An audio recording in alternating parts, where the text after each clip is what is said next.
is going on, guys? Thank you so very much for joining me right here on Off the Script. It is Friday, April 10th, 2020. And I look, and thankfully so, WrestleMania is in the rear view mirror. Thank God. Holy shit. Oh my goodness, man. I thought the weekend was never going to be over. WrestleMania is over. It's in the books. We now could look forward to another disappointing WrestleMania next year.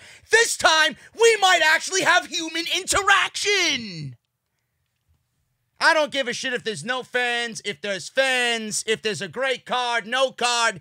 I don't care. WrestleMania is one of the worst shows that pro wrestling has all year. So spare me your bullshit. Oh, it's a pandemic. You gotta be grateful, man. I ain't grateful for shit. I'm grateful for you guys. But man, oh man, our pro wrestlers in 2020, a bunch of little crybabies. Yeah, that's the direction of the podcast today. Edge. I love Edge. Edge is one of my favorites of all time. Edge is one of the greatest to ever step foot in the WWE. Edge has now taken it upon himself on Corey Graves' After the Bell. And he took the Seth Rollins route and shit all over the fans who did not like his WrestleMania 36 match with Randy Orton. That was the second longest match in WrestleMania history, right underneath the Iron Man match of Bret Hart and Shawn Michaels for the WWF Championship. 36 minutes. 36 minutes of Edge and Randy Orton. And my God, man, you are a complete asshole if you did not like the match. So says Edge, Adam Copeland. This is a guy that had a podcast a year ago and was critical of the WWE on certain things that they did, certain superstars that they pushed or didn't push or were mishandling. And now he's in the WWE, and it really disappoints me. It pains me to see how once back in the WWE, after being away for 9 years, he has now once again been conformed to a WWE shill. So we're going to go over exactly what he said. You're not going to like what he said, and I will be ranting on this, no question, right here on the podcast. So if you guys want me to really go on in like I did when Seth Rollins spoke about how the fans were ungrateful and how it was the fans' fault that they turned their back on him, folks, you're not going to want to miss this episode of Off the Script. Believe me. Also, I got news on WWE. WWE and their direction for Sasha Banks and Bayley coming out of WrestleMania. Now, we all know that SmackDown and their women's division is terrible. And Sasha Banks and Bayley were the standout acts going into WrestleMania. They are the standout acts coming out of WrestleMania. I've said it once, I'm going to say it again. The only money that you got in the SmackDown women's division is Sasha Banks and Bayley. Bank on it. WWE seems to be moving forward with that feud, which we could see culminate in Boston, hopefully, if things get back to normal, at SummerSlam. So I got news on WWE's direction for Sasha Banks and Bayley. Braun Strowman was obviously the plan after Roman Reigns went down, or Roman Reigns pulled himself out of WrestleMania. But what if I told you that Braun Strowman, yes, was the plan? What if I told you that it could have been Jeff Hardy? It was supposed to be Jeff Hardy instead of Braun Strowman beating Bill Goldberg at WrestleMania 36. What if I told you that? How many of you people would be in just sheer shock that WWE went with the obvious wrong choice if you presented me with Strowman and Jeff Hardy? I wouldn't be in shock, but I would be very disappointed to know that Jeff Hardy did not get the nod. Now, there are reasons why Jeff Hardy probably didn't get the nod, and we'll go over that. I'm sure those reasons are very evident to you guys. You're not stupid. You're not a stupid audience. But man, oh man, if you're asking me with a gun to my head, you gotta choose one or the other. Bro, I'm gonna take the alcoholic for 500, Alex. No question. No question. So we'll go over that as well for WrestleMania news. How about that? Jeff Hardy and not Braun Strowman was the direction that WWE was gonna go in to have Goldberg drop the title to Jeff Hardy. Also, I got news on the Fun House. We're going to dive into the Fun House. I watched it over and over again, got a better understanding about the Firefly Fun House. I got backstage news on the Boneyard Match, so we're going to go over that as well. Who was a part of it? How did it come about? How long did it take to film, etc., etc.? And then obviously with the Randy Orton Edge situation and their match just receiving negative backlash and negative criticism, Edge speaking out against the fans that did not like the match. Apparently, people in WWE and people online, because they're a bunch of soft pussies, they were offended. People in WWE, fans were offended about a particular spot in the match where they deemed it the Chris Benoit hanging spot. So we're going to go over that and why it was actually still in the taped footage of the match, why it wasn't edited out, and who was the one person that agreed to leave that in the match. And then obviously everybody's favorite resident android. Why Charlotte Flair beat Rhea Ripley for the NXT Women's Championship at WrestleMania. Was it because of Rhea Ripley's expiring visa? These are the news articles coming out of WrestleMania. Here's a little inside scoop, folks. No, it wasn't an expiring visa. So we're going to go over that and rant on it as usual. For those that didn't see my NXT review yesterday, we're going to go over it again just so that you guys know where all of this Charlotte and NXT Championship nonsense is going on Wednesday nights. But thank you guys so much for joining me here on Off the Script. I am JD. Make sure you follow me on social media at JD from NY206. That's on Twitter and Instagram. I would greatly appreciate that. We are nearing 31,000 followers on social media on Twitter, so thank you for all the interaction on Twitter. If you missed anything that I did on the channel, we got Monday Night Raw, we got AEW Dynamite, we got NXT, man. Johnny Gargano, my boy. Johnny Gargano, my boys. Actually, plural. Johnny Gargano and Tommaso Ciampa in a great cinematic brawl to finally end their feud in NXT, or what they are deeming one final beat. The Black Heart versus the Rebel Heart. I don't think so. But I went over what I thought was a great cinematic match. We go over what I didn't like about it, the 2 things or 3 things that I didn't like about it.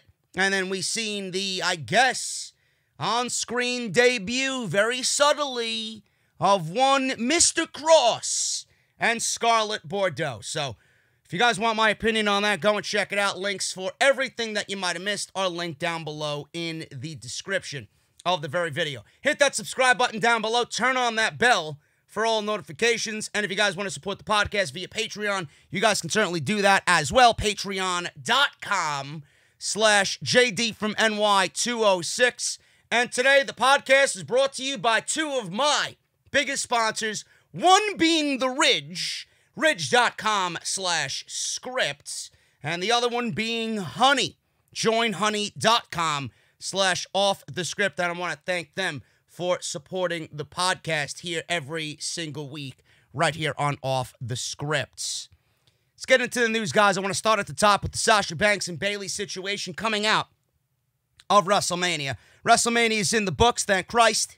WWE put on the show in very unique circumstances, one way or another. It wasn't a great WrestleMania by any stretch of the imagination. Some things on the show were very good, including the Boneyard Match, including Seth Rollins and Kevin Owens. The Firefly Fun House was fun.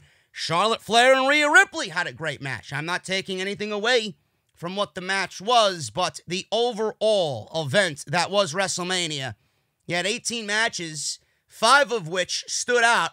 That does not make a good show, folks. That's below 50%. You just missed that 50%. It's a failing grade. I'm sorry. So, the SmackDown Women's Championship was a part of those things that I didn't like, but I liked at the same time. It wasn't all that terrible. Now, Bayley is still the SmackDown Women's Champion. She had a 5-way elimination match, and Sasha Banks was one of those women.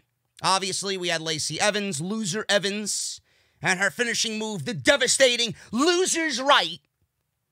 And we got Tamina Snuka. Why she's even employed, I don't know. Naomi is there as well. Sasha and Bayley. And that's that. So during Wrestling Observer Radio, Dave Meltzer brought up that WWE's original plans for Bayley and Sasha Banks at WrestleMania 36. They wanted Bayley versus Banks at Mania, but the decision was changed after some convincing that it was too early for that match. WWE will still circle back around to Bayley versus Sasha Banks, but it will have to wait. They say this, and I quote The Observer. WWE are going to redo it. The Banks versus Bayley feud. It's probably SummerSlam or something like that. Some point in the next couple of months, they are going to slow build it. End quote. Now, Money in the Bank is being promoted for May 10th on the WWE Network. No mention of a venue was made. The same could be true for SummerSlam if this virus doesn't lose steam. WWE might have to nix their plans to hold SummerSlam in front of any type of live crowd. President Trump said in a call with heads of every major sports organization that they are shooting for September as a date when fans can start attending events in America once again. Of course, nobody knows what's going to happen with the virus at this point. They knew it was in America since January 20th, but they watched it spread rather than take action. Now, regardless of what's going on with the virus, apparently a lot of these cities are now hitting peak numbers in the United States. Hopefully, we start to see things die down and we start to trend upwards as far as getting America back to work again and starting to reopen the economy, and businesses are opening and bars and restaurants are opening, and like I said, people go back to work, blah, blah, blah. Hopefully all of that is coming sooner rather than later. But as far as Banks and Bayley go, yes, it was too soon. There is no reason why they should have done it on WrestleMania, especially with everything going on. I would not want this match to take place in an empty arena. I don't think they deserve an empty arena match. Nobody deserved an empty arena match. I just wish the entire show was postponed. But clearly Vince was one of the only people that wanted the show to go on. We got what we got, and most of it was terrible. Some of it was not. A typical WrestleMania show. The only thing that was missing was a big venue and a live audience. So it's the usual for WrestleMania. I was not surprised. But the thing with Banks and Bayley is there is no story there. If they wanted to do it at WrestleMania, then everything with Banks and Bayley should have been facilitating and starting with them coming out of the Survivor Series or them going into the Royal Rumble. They left absolutely no time for anything to be built, and they want to bring this to the table 3-4 weeks away from WrestleMania. That is the norm in WWE. That's not what most of these matches deserve. Now, they know they have something special. They know they are capable of something special, so let them do something special. Why do they got to be like everybody else? You guys get a 3-week build, and you guys get 10 minutes, and then that's all you got. It's going to be like everything else that we see on WWE television. It's not going to stand out in any which way because WWE doesn't want it to stand out for one way or another. They might not like Sasha or Bayley. They might not prefer Sasha or Bayley over everybody else. Who knows what their logic is? Who knows? But all I know is it started at WrestleMania. And if they really want to go through with it, SummerSlam is a good end date for it. Because what we seen at WrestleMania was great. Sasha got hit with the loser's right. Bayley sat there and could have easily broke up the pin, but she did it in a way that Sasha didn't know. Sasha was knocked out. Sasha didn't see Bayley laying on the floor just waiting for her to be pinned. Bayley was thinking, shit, Sasha's too good. If she's knocked out, she's not going to know I'm going to be sitting here. Let her get pinned. I'll take care of Lacey. We'll still have the Women's Championship. Though the entire time, Sasha is the one who really wants the championship as well. Bayley thinks they're all buddy-buddy and that Sasha doesn't mind Bayley being the Women's Champion, but Sasha, at the end of the day, is going to realize that Bayley is holding her down. Bayley is greedy. Bayley is greedy, and Bayley is going to be an enemy, no matter if she's friend or not. She's going to be competition at the end of the day. So I really like that. And then Sasha came out at the end of the match and helped Bayley retain the title. She didn't know what was going on, so she just went about handling best friend business. This is my best friend. I'd rather have my best friend hold the championship than loser Evans. So that's that. I really enjoyed that subtle storytelling at the end of that match, and it's really something that I hope WWE brings to light and brings to everybody's attention when this storyline really gets pushed on TV. So, yes, that's their direction. It's the only money match in the women's division. There really is nobody else on SmackDown worth watching. Everybody in that division is absolutely fucking worthless, and it needs help. It needs resuscitation badly. I don't know what they do. I don't know if they do a shakeup or they make up some fucking ruling about a draft pick here or there, call someone up from NXT. I don't know what they do, but that division needs a complete overhaul. And you got two great building blocks in Bayley and Sasha Banks. Why that division is so terrible underneath them, I don't know.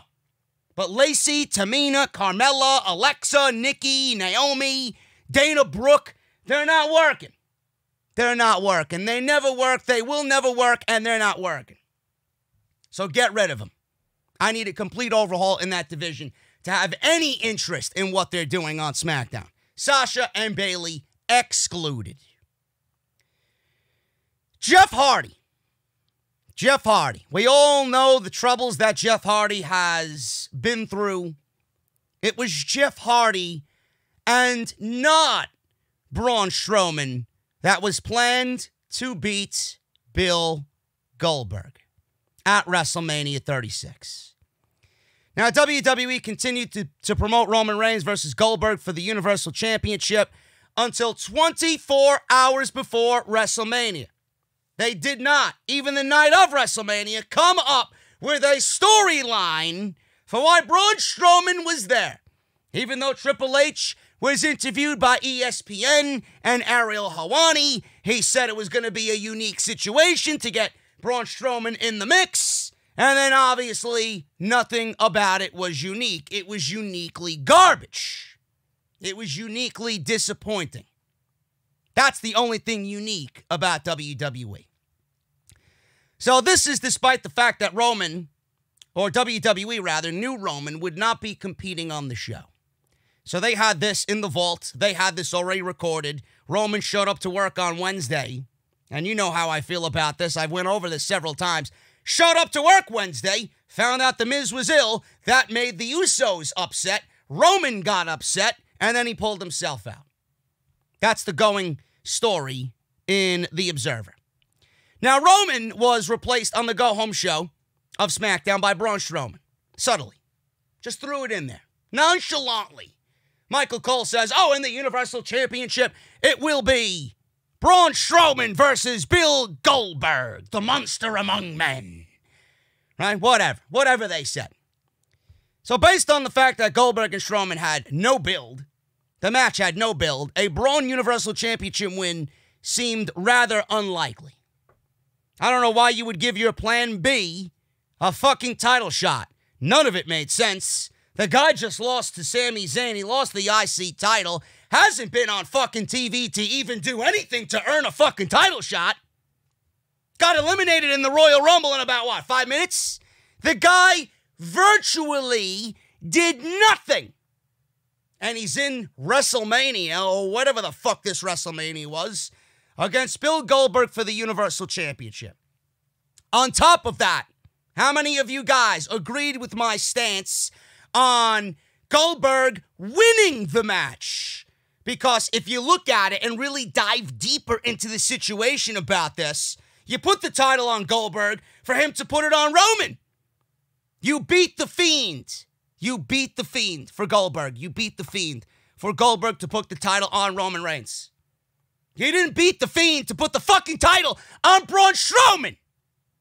So, at the end of the day, it's as if you took the Fiend and all the work that Bray Wyatt put into the Fiend's character, and with this decision to make the match with Strowman and Goldberg and then obviously give the title to Strowman, it's as if Bray Wyatt never mattered at all.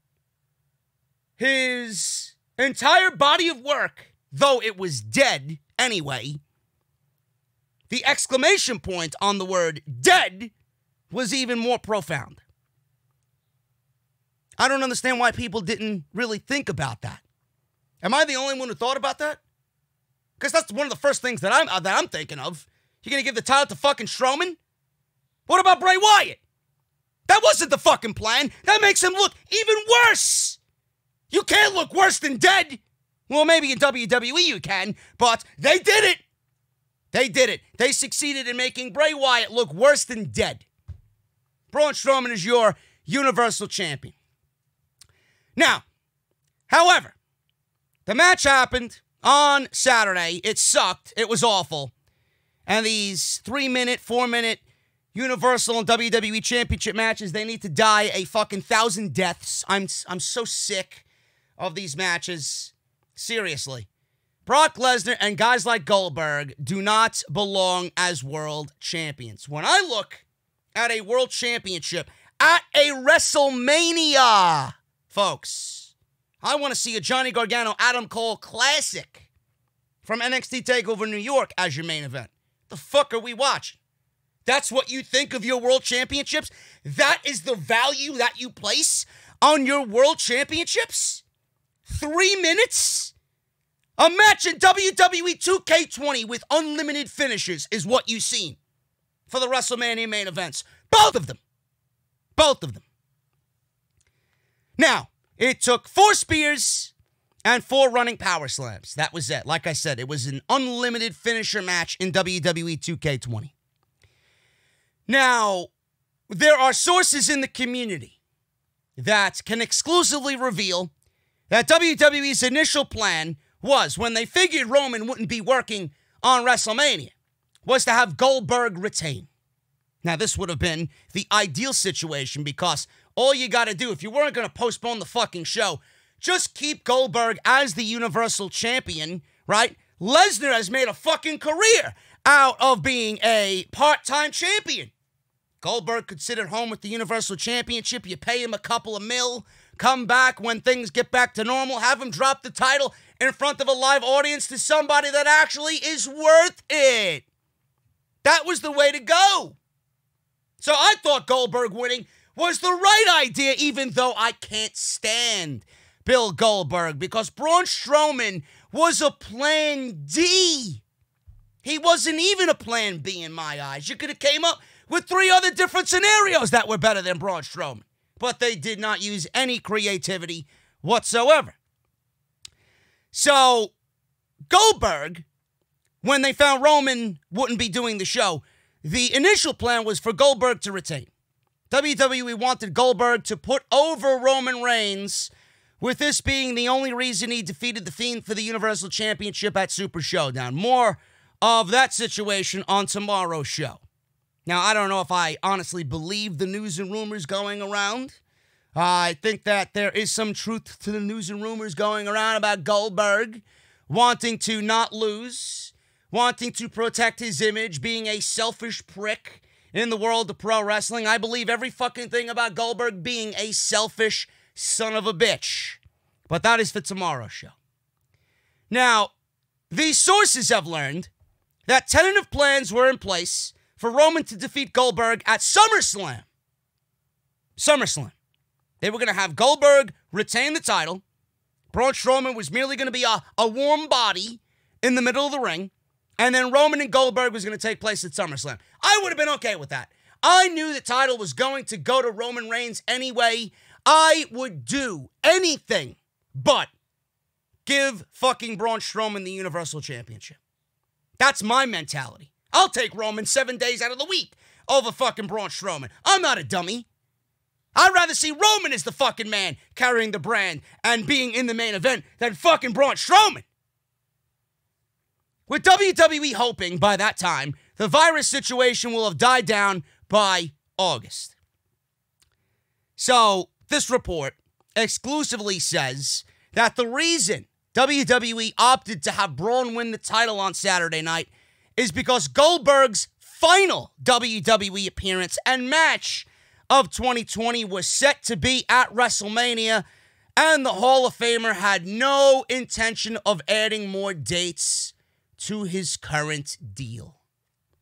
Oh, I thought Goldberg loved the business. I thought he wanted to come back and really be a part of the WWE business. I thought he wanted to be a part of the universe and help the younger guys and just be a part of whatever they got going on. So what this tells me is that Goldberg did not want to be the Universal Champion, opted to be the Universal Champion because A, he wanted to kill a young talent in Bray Wyatt. B, he wanted the money that came along with killing a young guy like Bray Wyatt.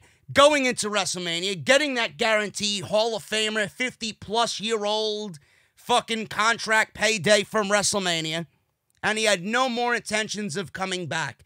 That line right there, no more intentions of adding more dates to his current deal. So, for all the reasons that we can give about Bill Goldberg, why did Bill Goldberg come back?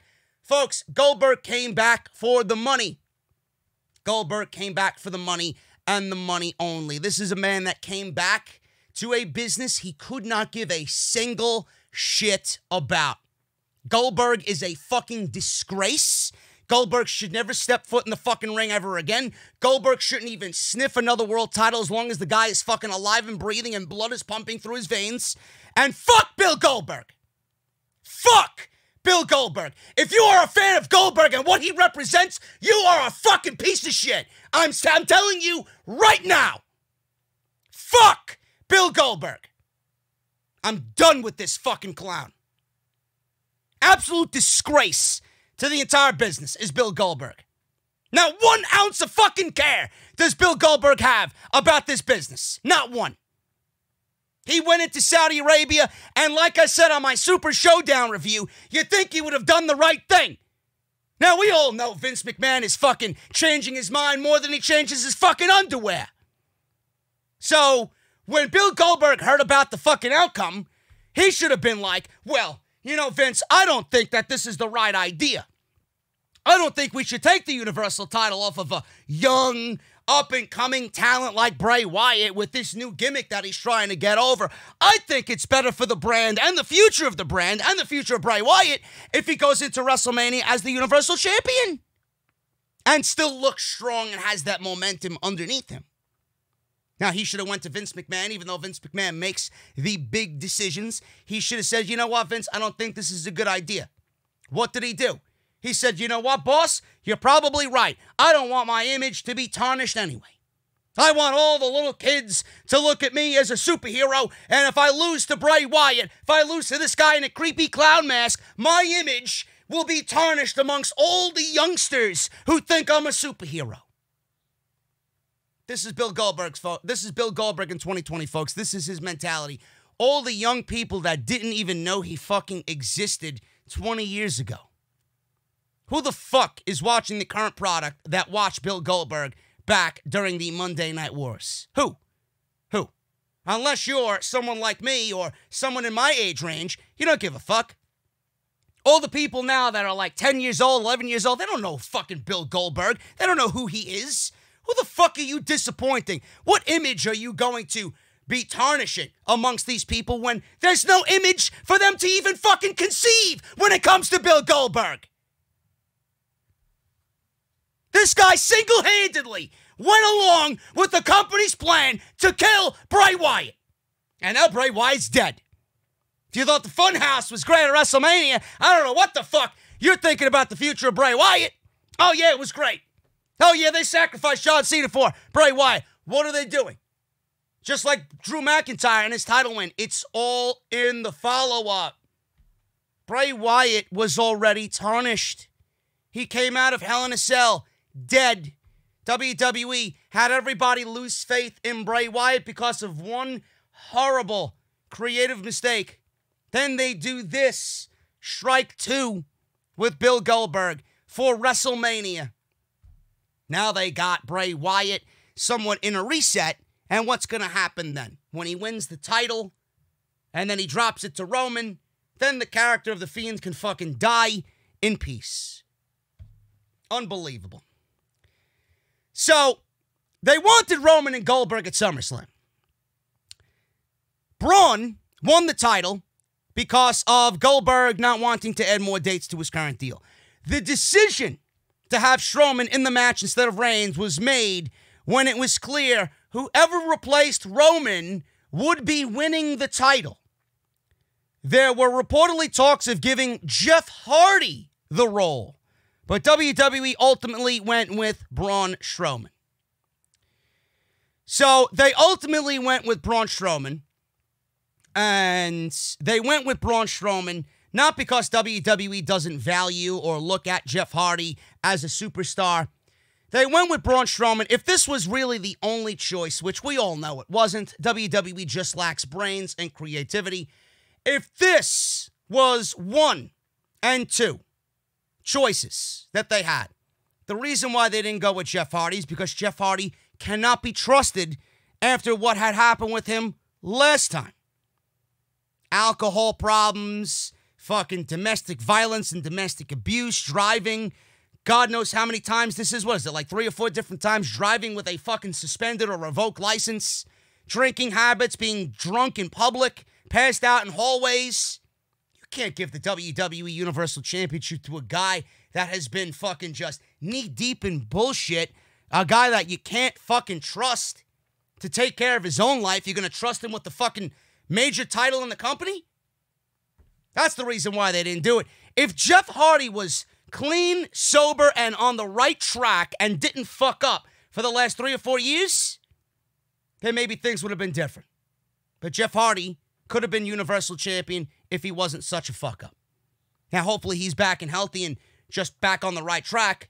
But even then, Braun Strowman as the Universal Champion leading SmackDown. SmackDown is as terrible as anything on TV. Now with Braun Strowman as the Universal Champion, it is that much worse, folks. When you look at Braun Strowman, do you look at a professional wrestler that's going to be able to carry a Universal Championship, a major World Heavyweight Championship, and deliver on said championship? That's just as bad, if not worse, than Goldberg holding the fucking title. Nothing has changed. And went from one fucking idiot to another fucking idiot who can't wrestle. Great. I can't wait for SmackDown on Friday. What are they going to do? What type of excuse are they going to give us that Braun Strowman deserved the fucking championship? What is he going to come out and say about him winning the championship and how he deserved and how hard he worked all these years to be in this spot? You were given this spot because someone fucking didn't want to get sick because of the company's irresponsibility. Who is he going to feud with? Is Bray Wyatt going to be the one to feud with Braun Strowman? Oh, we got another former Wyatt family reunion here. We got Bray Wyatt with the new character feuding with one of his older disciples back in the day. Spare me. Spare me. If you think a Braun Strowman and Bray Wyatt match is going to be thrilling and exciting, I got another thing to fucking tell you, folks. Seriously. I don't give a shit. You're better off watching it in a fucking video game. It's going to be highly more entertaining than the real-life version. Now, these other sources can also reveal that WWE higher-ups, including Vince McMahon, was very accepting of Roman's decision to miss the show, especially given his history with leukemia. Doctors were monitoring Reigns' situation in the build-up to WrestleMania, with Strowman being kept out of any feuds in case the former WWE champion decided to work.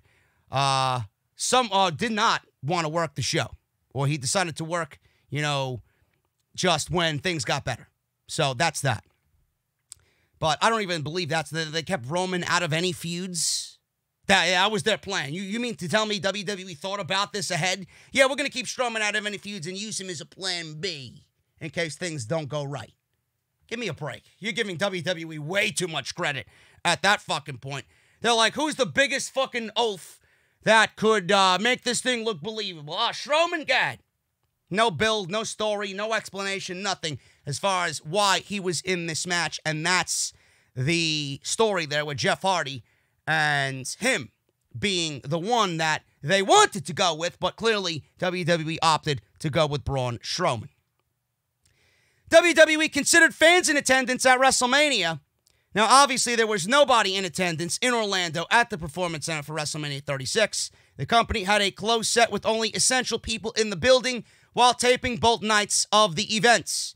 Chris Adorno. Now, if you guys don't know him, he's known as Ringside Charlie. He claimed during an interview with Sports Illustrated that at one point WWE had considered bringing some fans into the Performance Center for the WrestleMania tapings. He says, and I quote, on ESPN, a couple of people internally wanted me to come, Charlie said. Well, that's one person. They wanted you to come because apparently this guy has been to every single WrestleMania. They wanted him to come, but that doesn't mean they wanted fans to come. You might as well just give this guy an honorary badge of being a WWE fucking family member if he showed up at every fucking WrestleMania. He says, they even said if some fans were allowed in, I would be at the top of their list. There was never any list. There was never going to be a list. And fans were never going to be allowed in. So there was definitely talk about the possibility, but with all of the strict guidelines, they were already at the capacity for the amount of people they could have in the building. It wasn't meant to be. If it was possible, I would have been there. WrestleMania 37, obviously, is taking place at SoFi Stadium in Inglewood, California on March 28th, 2021. And Ringside Charlie, if things are back to normal by then, he will be front row like he has been for all of the WrestleManias that have ever existed. Now, this was probably something that was conducted well before the stay-at-home orders in Florida. The guidelines were much different in Florida. They were a lot more lax and a lot more lenient in that state than any of these other states that were locking down and becoming more strict. So I don't know when this interview was conducted. There might have been discussion about having fans and really just pushing that limit as far as fans in the building just to give WrestleMania that feel of not being so empty. So this might have been something that was interviewed weeks ago before things really started to be locked down. But it's over. We can look past it now and look forward to the future. And hopefully, like I said, live fans and live arenas and concerts and events and sporting events and all that start to be implemented back into everyday life slowly but surely. Pro wrestling absolutely needs it. No question. I cannot watch these shows in their current state. Guys, have you ever gone to the store and you looked around and you just didn't want to be there with everything that's going on? It is absolutely just ridiculous to go to these stores. You feel so out of place with what's going on. I go to the stores, I don't even want to be there. I really don't. I'm like, why didn't I just do my shopping online? Now, we all shop online a lot, especially now with the current circumstances going on in the world. But did you know you guys can make online shopping even better? You can now with Honey. Honey is a free online shopping tool that saves you money online. Honey automatically finds the best promo codes and applies them to your cart, which makes online shopping finally feel as easy as it's supposed to be. No more long waits at the store. Imagine you're shopping on one of your favorite sites: Target, Best Buy, Sephora, Macy's, eBay, Etsy, Walmart. When you check out, this little box drops down and all you have to do is click Apply Coupons. Wait a few seconds for it to scan every promo code on the internet, and then you guys are going to watch the prices drop. Now, I've been doing my online shopping. I don't go to the stores, and quite honestly, it's so much better for me, man. I am absolutely stress-free, and I know I'm going to find what I want, and I know I'm going to save more money than I ever do going to the stores. Now, Honey has found its over 18 million members over $2 billion in savings. And I want you guys to know that Honey supports over 30,000 online stores, and they're adding more stores every single day. Users love Honey. That's why over 100,000 users have given them a 5-star review on the Google Chrome store. Not using Honey is literally passing up free money. It's free, and it installs in just seconds on your browser, and it's backed up by PayPal, so you guys know it's safe and secure. Get Honey for free today at joinhoney.com/offthescript. That's joinhoney.com/offthescript. Save some money using Honey, and I want to thank Honey for supporting Off the Script. Continuing on with the WrestleMania talk, man. The Firefly Fun House and the match that we seen at WrestleMania. It has been one of the most polarizing things that I could remember happening at a WrestleMania and happening on WWE TV. You either loved it or you hated it. I was somewhere in between. Now, I didn't know what to think when I came on here live and I reviewed the show like I usually do. I didn't know what to think. I genuinely did not know what I watched. I got some of the references, but I had to go back and actually rewatch it again. And I got more of the references that a lot of people were talking about by watching it a second time. Even took notes on it, which we're going to go over here. But you either loved it or you hated it. I was in between. I really couldn't shit on it completely because I didn't understand what was going on. I didn't understand the full idea of what they wanted to be presented there at WrestleMania. Now, the only thing I was disappointed with after the fact was WWE built this up as a match. They gave you the idea that we were going to see a match with John Cena and Bray Wyatt. That was not a WrestleMania match. It wasn't. So WWE really kind of clickbaited us as far as us getting a match between John Cena and Bray Wyatt, and we did not. We got a segment. It was a Firefly Fun House extended segment on WrestleMania Sunday. That's all it was. And if you think it was a match, you're an idiot. It wasn't a match. There was no referee. There was no semblance of any wrestling moves. Nothing. Nothing. You either loved it or you hated it.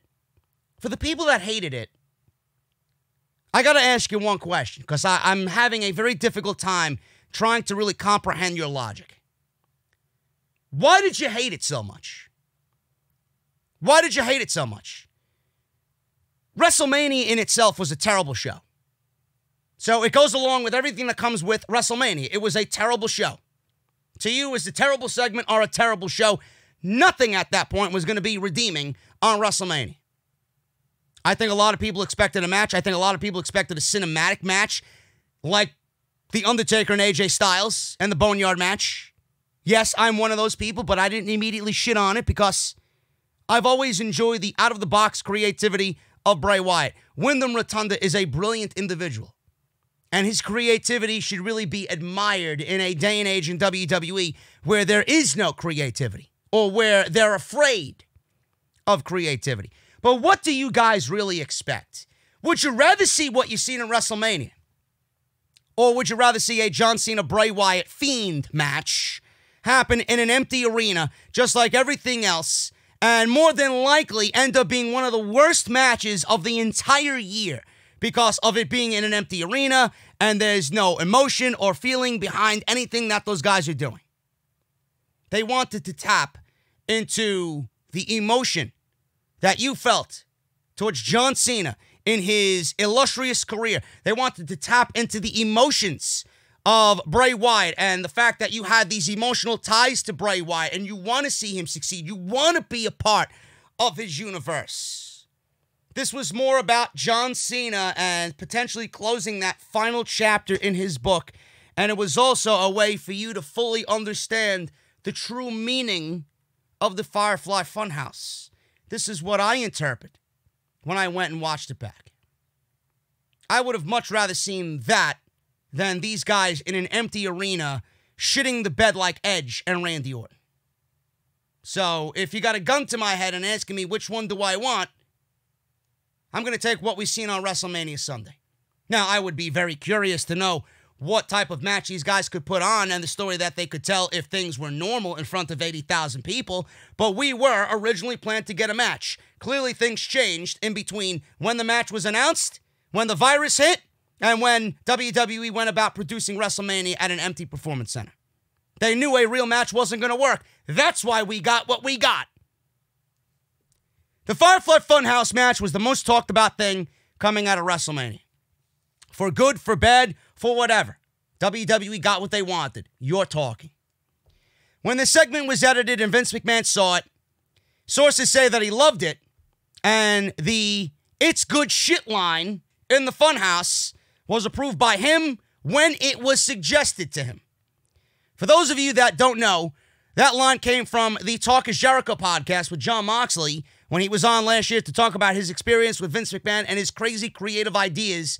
The "it's such good shit" line would be the inspiration for memes on social media to this very day.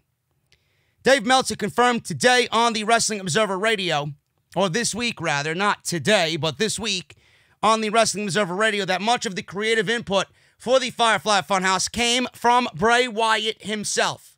He also noted that Bruce Pritchard, my good old buddy Bruce, had a hand in the segment, and John Cena did as well, to a point where John Cena made a lot of changes. The Firefly Funhouse was Bruce Pritchard and Bray, Meltzer said. There were a lot of changes made by John Cena, and supposedly for the better. That was what was told to me. End quote. Now, as previously noted, you can expect to see more segments like the Firefly Funhouse and the Boneyard Match in the future. Hopefully not in the immediate future, because I feel like this was a certain circumstance that needed to be done with these matches on an event that needed some type of difference to make up for the lack of audience. I don't want WWE to go, oh, let's do a cinematic match just for the sake of doing a cinematic match. Time's got to be right. The feud's got to be right. The participants in said cinematic match got to be right. That's why I enjoyed Johnny Gargano and Tommaso Ciampa. That was the best, absolute best way to get a final, which I don't even think it's the final match between these two, because why the fuck would it be? It's one of the best feuds in the history of the company. For now, it was the best way to go about a final meeting between those two guys. It's not going to make the match if it was produced in the same way that Edge and Randy Orton were. So I'm glad that they went that route. But as far as cinematic matches go, I think I'm done for the time being. Got to be the right way to go about it. Right participants, right storyline, right time to do it. There's a right time and a right place for everything. You just don't do it for the sake of doing it. Now, Triple H hinted over the weekend that WWE will rely on more off-site shoots to fill TV time, since it does not look like fans are allowed in arenas anytime soon. We at least got through April. So that's the time. Firefly Funhouse segment was produced by the WWE crew in Stamford, Connecticut, and used the props that came from the warehouse near the company headquarters. Now, sources were told that while others had ideas, a lot of creative input came from Wyatt.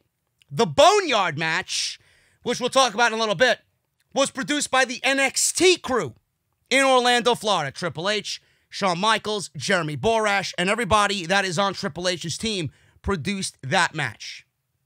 Now, it would have been way too much for one crew to do both matches. That's why they look so different. Jeremy Borash's work and his cinematic work that he used to do with Matt Hardy was never going to be implemented by Bruce Pritchard and the main roster WWE team, because they just don't know how to do that. So why would you even try and do that if it's not going to end up being similar to what we've seen with the Boneyard Match? So they had Bruce Pritchard go about doing the match with Wyatt, Cena, and the crew filmed was a main roster crew. There was already talk of doing more cinematic type matches like this, and Triple H even said during an interview on WrestleMania weekend, which we seen, he didn't give away any details, but what we got with Johnny Gargano and Tommaso Ciampa was cinematic, and it was great. Now, since it may be several months or more until large gatherings are allowed again, WWE may have to continue with creative ways to fill their shows at the earliest. Donald Trump believes that fans will be allowed back into stadiums and arenas by August or September. It's too long. It's too long. Hopefully it's sooner rather than later. Which means that we may see more cinematic matches inserted into pay-per-views until things get back to normal. Now, as far as what I took away from the Firefly Fun House, I looked at the Fun House, and the one thing that came to mind was it was a reset of Bray Wyatt's Fiend character. John Cena was that reset button. And they put an exclamation point on restarting the Fiend all over again.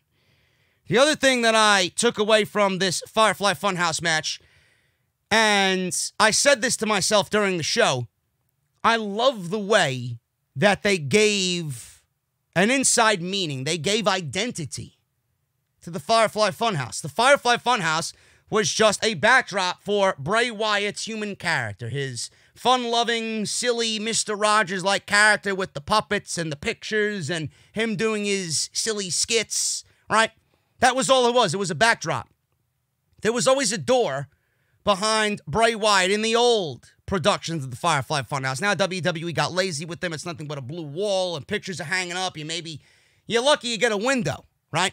You got a table in front of him. It's just a makeshift fun house that they do on SmackDown. Now, it's not like the real fun house that we seen when the beginning of the skit started to pop up. There was a door. It was like a talk show. It was like a kid's talk show, kid's TV show. I love that they gave real meaning to the fun house. That door that we used to see on the fun house, there was a true meaning for that door, which gave true meaning to the fun house. Once you're in the fun house is now a world when you enter, all of your worst dreams and all of your realities become a nightmare. Everything that you fear is going to become reality. That's what I got from the Funhouse. That was the most important thing that I took away from the Firefly Funhouse.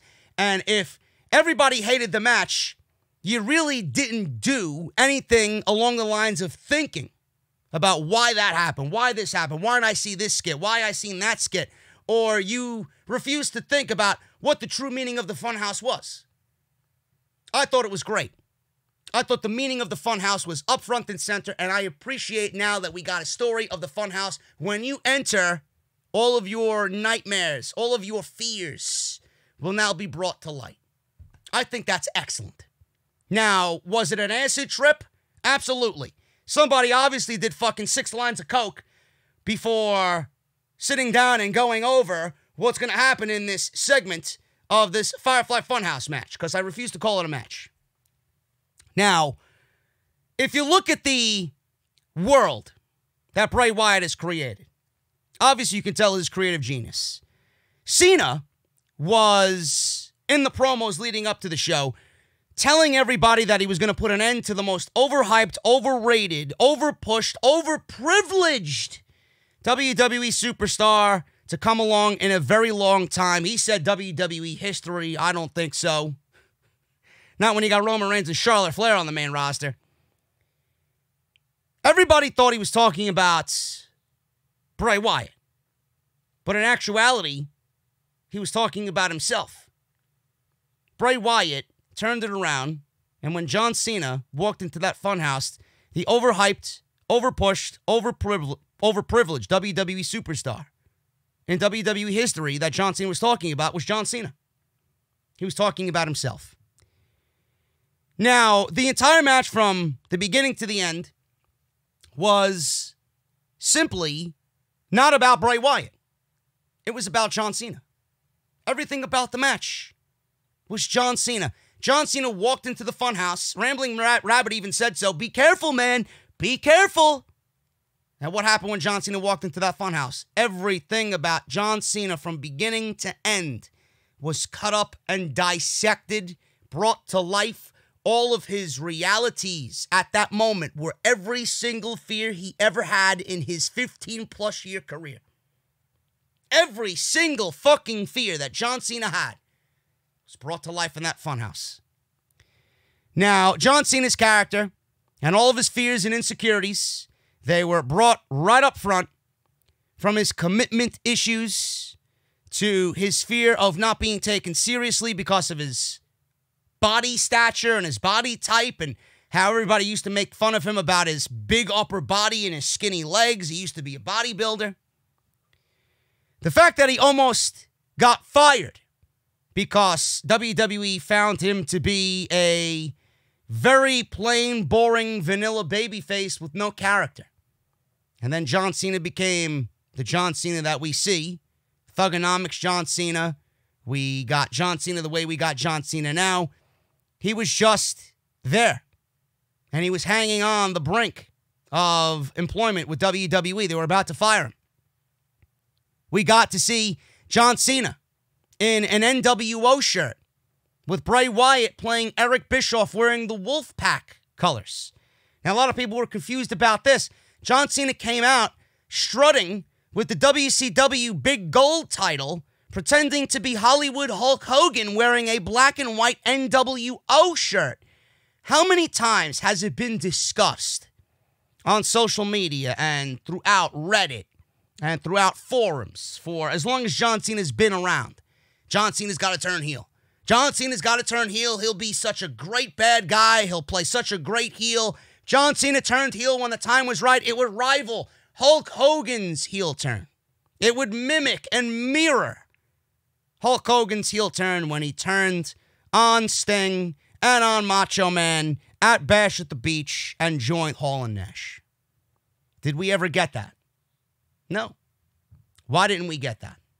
Because Vince McMahon was afraid, and ultimately John Cena was afraid. John Cena was afraid of everything that he had built up in his career, that if he went to the dark side, he would never be able to recover from that. Vince McMahon was scared because he felt like he was never going to be able to make money off John Cena the way he would be as a babyface if he turned heel. So the fear of John Cena turning heel was also detailed in that, with him coming out, strutting with the NWO shirt on and the Big Gold, playing air guitar on Big Gold. So then Cena went into this hate-filled rage. He went after Bray, but Bray beat him down. And when John Cena went to go beat down Bray, it wasn't Bray Wyatt.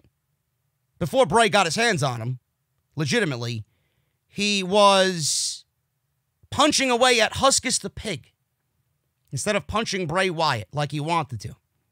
And then at the end, when John Cena was in the mandible claw, when John Cena was given Sister Abigail, when John Cena had just vanished and disappeared from the ring with Bray Wyatt in the ring alone, that was his biggest fear. Disappearing. And not really retiring, but it symboled retirement. Because John Cena's talked about retiring. John Cena talks about how he will be for WWE, as long as he can, and he'll be here. This is his family, and blah, blah, blah. That disappearing, where you can't see him because he disappeared, was about his biggest fear. Retirement. So, it's John Cena fading away and no one remembering him if he really does go away forever. And in the end, nobody could see him. It was a total just dissection of John Cena. It was about Bray Wyatt, but Bray Wyatt was the one. He was Freddy Krueger. He was Freddy Krueger. He made all of John Cena's nightmares become a reality. And John Cena and the destruction of John Cena was showcased in that match to give Bray Wyatt, and I mentioned this on the Sunday podcast, I felt like Bray Wyatt was just at full power at that point. It was a reset button for Bray Wyatt. Watching it back, I appreciate it more. It wasn't a match, but John Cena giving himself up to Bray Wyatt like that, being comfortable in his own skin, John Cena really taking everything that was ever said about him, in his career. He didn't have an issue reliving all of those days and living through his insecurities for us in that segment.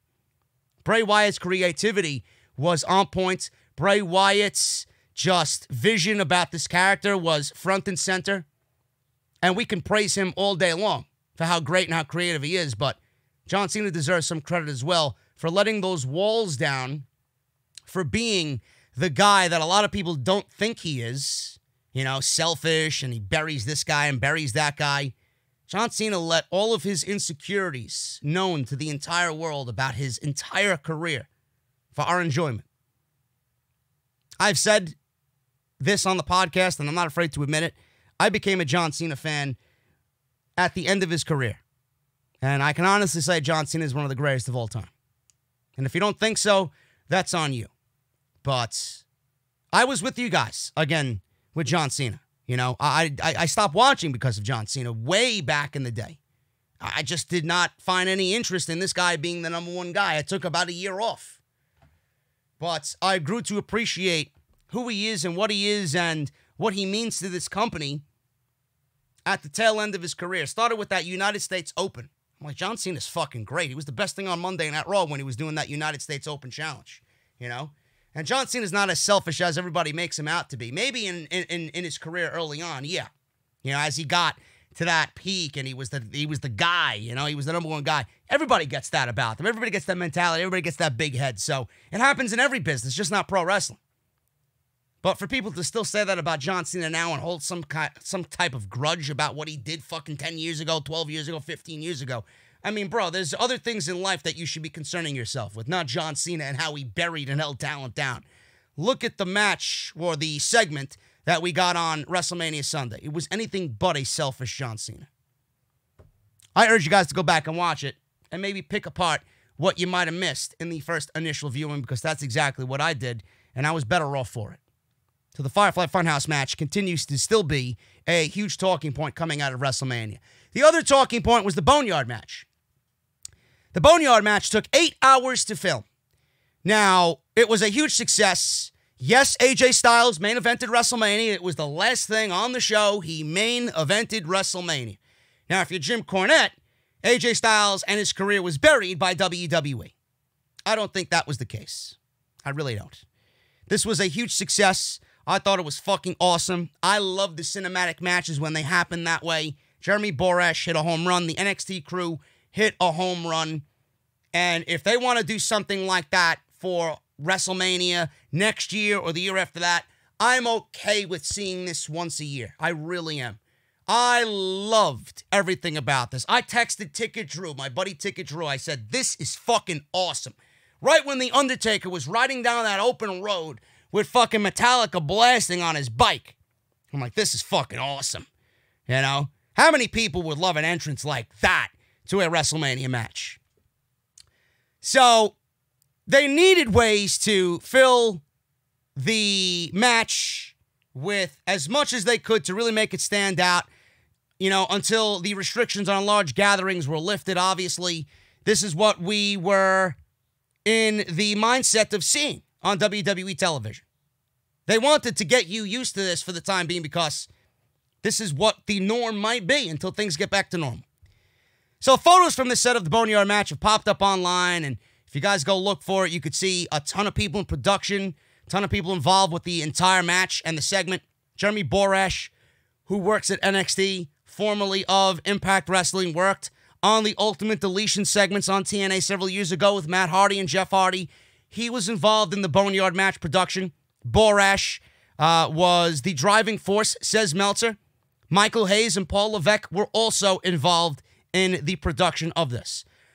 Now, Dave Meltzer says this, and I quote, Michael Hayes was the guy, and he was in charge of it, but Paul Levesque did a lot of stuff as well. They are the two key guys. Jeremy Borash was involved as far as shooting and everything like that.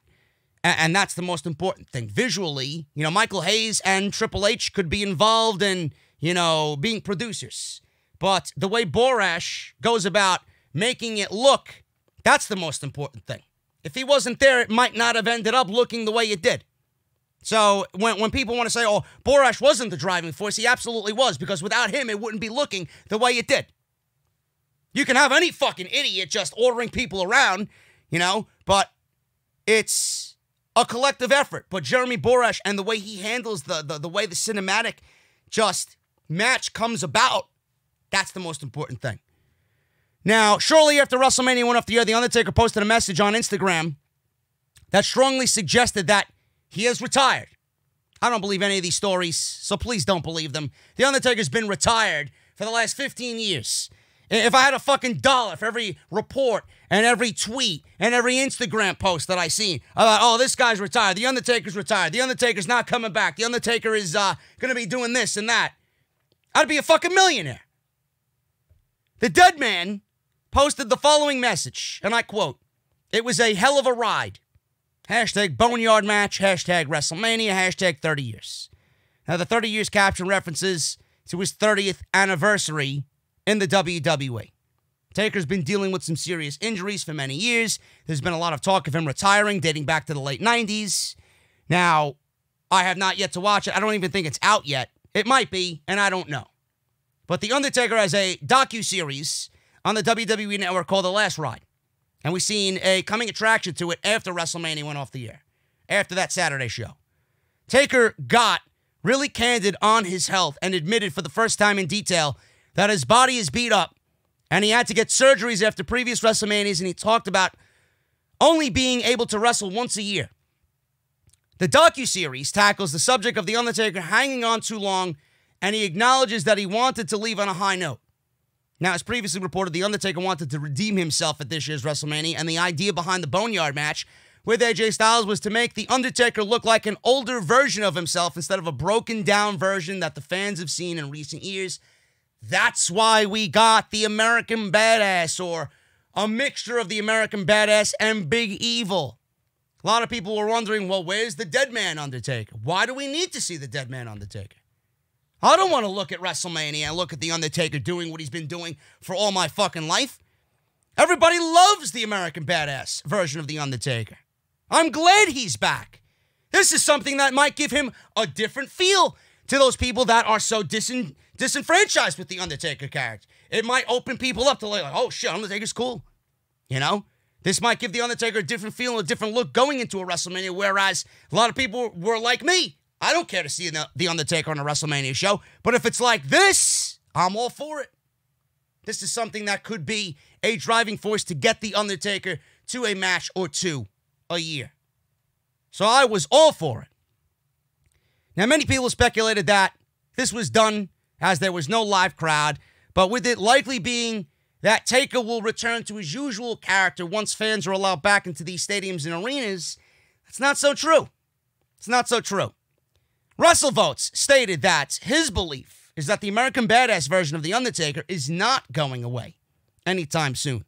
Now, of course, it is important to point out that WrestleVotes, you know, they are very good at reporting things and getting things right, and they've gotten some things wrong. They don't have a perfect track record, and he did not state here that The Undertaker will definitely not be returning to TV as the Dead Man, but this is certainly something to keep an eye on because of how the match was produced, how it was received, how everybody loves seeing The Undertaker back, whereas if The Undertaker was the Dead Man doing his thing and the eyes and, you know, just the phenom, The Undertaker, it wouldn't have been received as well as it was on Saturday night. I'm all for it. I'm absolutely all for it. This was great.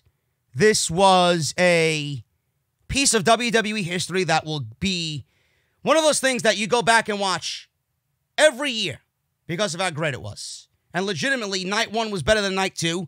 Night one was spearheaded by that. You had Owens and Rollins, and you had that great ladder match with John Morrison, Kofi Kingston, and Jimmy Uso. And if that Boneyard match didn't really just kind of push people to be overly positive about what they were watching, WrestleMania might have been a complete dumpster fire instead of a semi-dumpster fire. So it honestly, in my eyes, saved night one. It really did. 8 hours to film, and it was magic by WWE. Now, I want to get into this because it's news. I really don't want to spend too much time on this, and I really don't want to make fun of people who are offended about this, but it's just utterly ridiculous to me. It really is. Now, you know, what I watch and what I interpret and what you watch and what you interpret is vastly different. Please. I understand that. But if you watch the Randy Orton and Edge match which I did not like at all. Outside of the last 5 minutes, maybe, I thought the match was a complete... It was completely garbage. I'm going to be completely honest with you.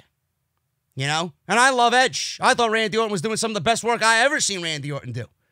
I love the fact that Edge was able to come back after 9 years. It has nothing to do with them individually. It has nothing to do with about them being pro wrestlers. The match sucked. The collective effort at WrestleMania was not good. There was a spot in the match that a lot of people are pinpointing. They want to make a big deal about something that I feel like doesn't really need to be made into a big deal.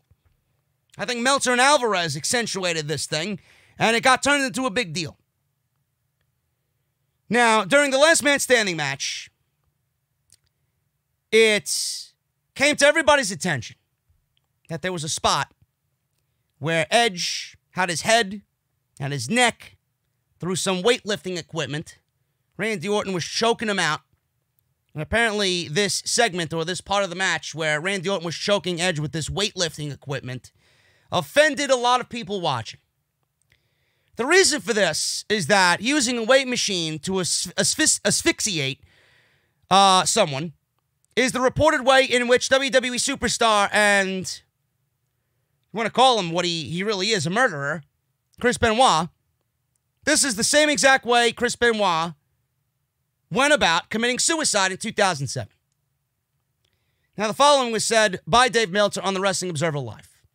I know some people who go, oh, well, that didn't offend me. I know people in the company, it did offend.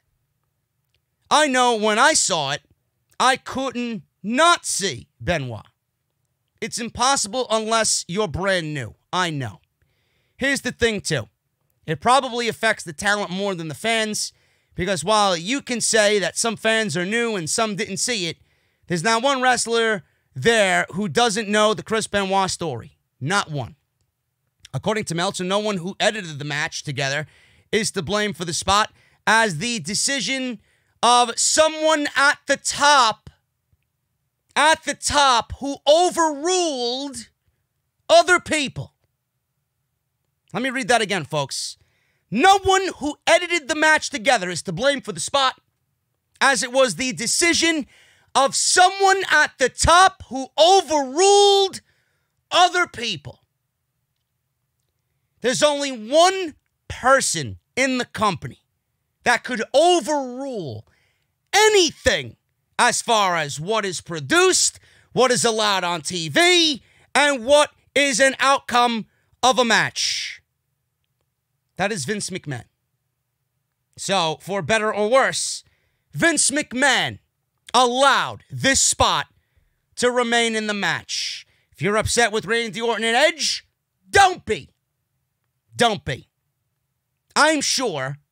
Now, I could be wrong on this. Randy Orton has been proven to be a dick time and time again, but I'm sure Edge really didn't go into his first match back after 9 years thinking about, oh man, I got to be careful about me upsetting a lot of people because of Chris Benoit.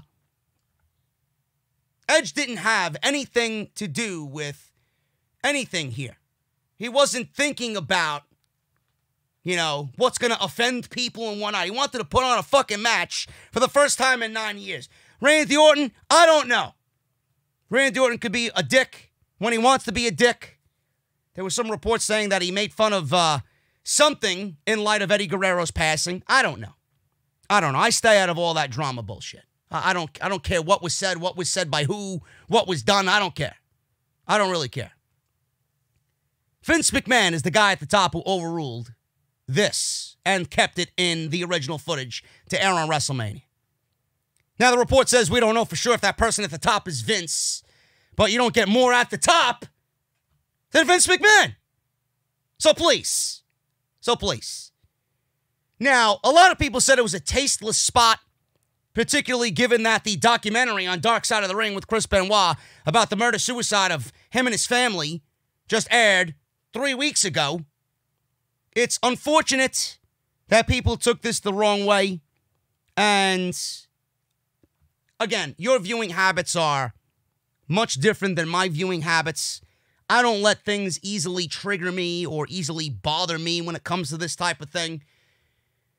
I don't know why you're watching a Randy Orton and Edge last man standing match at WrestleMania, and you're fixated on Edge coming back after 9 years, wrestling his first match in 9 years, and then you see that and you're thinking about Chris Benoit. I don't know why that's bothering you. Like, who is thinking about... I watched the documentary. I watched it. I loved it. I thought it was fucking great. I didn't think about Chris Benoit when I watched that. Am I neglectful? Am I ignorant? No. I just don't allow these things to bother me. Is it going to make you lose sleep at night? Did they fucking kick your child while he was having dinner? Right? Did they slap your baby daughter in the face during dinner? Did they say something about your wife or your family? Did they commit a crime against your fucking family during this time of uncertainty? What did these people do? How did this segment make you lose sleep at night to a point where it's affecting you physically and emotionally? I don't get it. I really don't understand people like that. To me, when I look at that, I look at people that just want to complain for the sake of complaining. They want to make a big shit on social media to make a big shit on social media because they have nothing else going on in their life. Bored at home with no hobbies. That want to make a stir on social media. I didn't think of Chris Benoit when I seen that. What I looked at when I was watching this match was, oh man, I'm happy to see Edge back. I'm happy to see him doing his thing. I'm happy that I'm getting to see Edge back in the WWE after 9 years. This match is boring up until this point. That's what I was thinking about. I'm not looking at this and, oh my God, how dare they? Chris Benoit? How tasteless. Come on, people. There are other things in this fucking company that you could be fixating on and bringing to light. Not that. Not that at all. Now, do I think it was Vince McMahon? Yes, I do. Why do I think it's Vince McMahon? Vince McMahon does not like when pro wrestling, and this is something that happened in his company, Vince McMahon does not like when you peel the curtain back on what was said, what was done, the inner workings of what's happening backstage during something like that. Vince doesn't like it. So the simple fact that everybody that was in that documentary was now working for the enemy, right? Meanwhile, they showed situations and happenings that happened while he was running the company at that time, peeling back the curtain on WWE, and everybody in that fucking documentary is now in AEW. Not saying it's an AEW thing, but I'm thinking it's Vince McMahon being Vince McMahon, allowing the spot to kind of say, fuck you guys. Fuck you guys. Maybe it was Vince McMahon being petty Vince McMahon about what was showcased on Dark Side of the Ring, and he took it out in this match, knowing that he could, oh, look at that spot. We'll use the weightlifting equipment to have Randy choke Edge. We'll leave it in there and fuck everybody that took part in that documentary. It's probably Vince McMahon just being petty Vince McMahon. I wouldn't be offended by it, people. This is something you're going to forget about, if not already. Already forgot about it. Why are you letting shit like this bother you? I didn't get one fucking text from anybody that looked at that match, looked at that spot, and said, oh man, how dare they? How could they? Right? It was the next morning where everybody started talking about it. Because one fucking idiot made a big deal about it. Oh, it looks similar to what I seen on the Benoit documentary, and then boom, things blow up. Things blow up. It's not that serious. It really isn't that serious. Vince McMahon does things to get back at people in Vince McMahon ways. Nobody will ever understand him. Nobody will ever understand and figure out Vince McMahon and why he does things. Let him do it.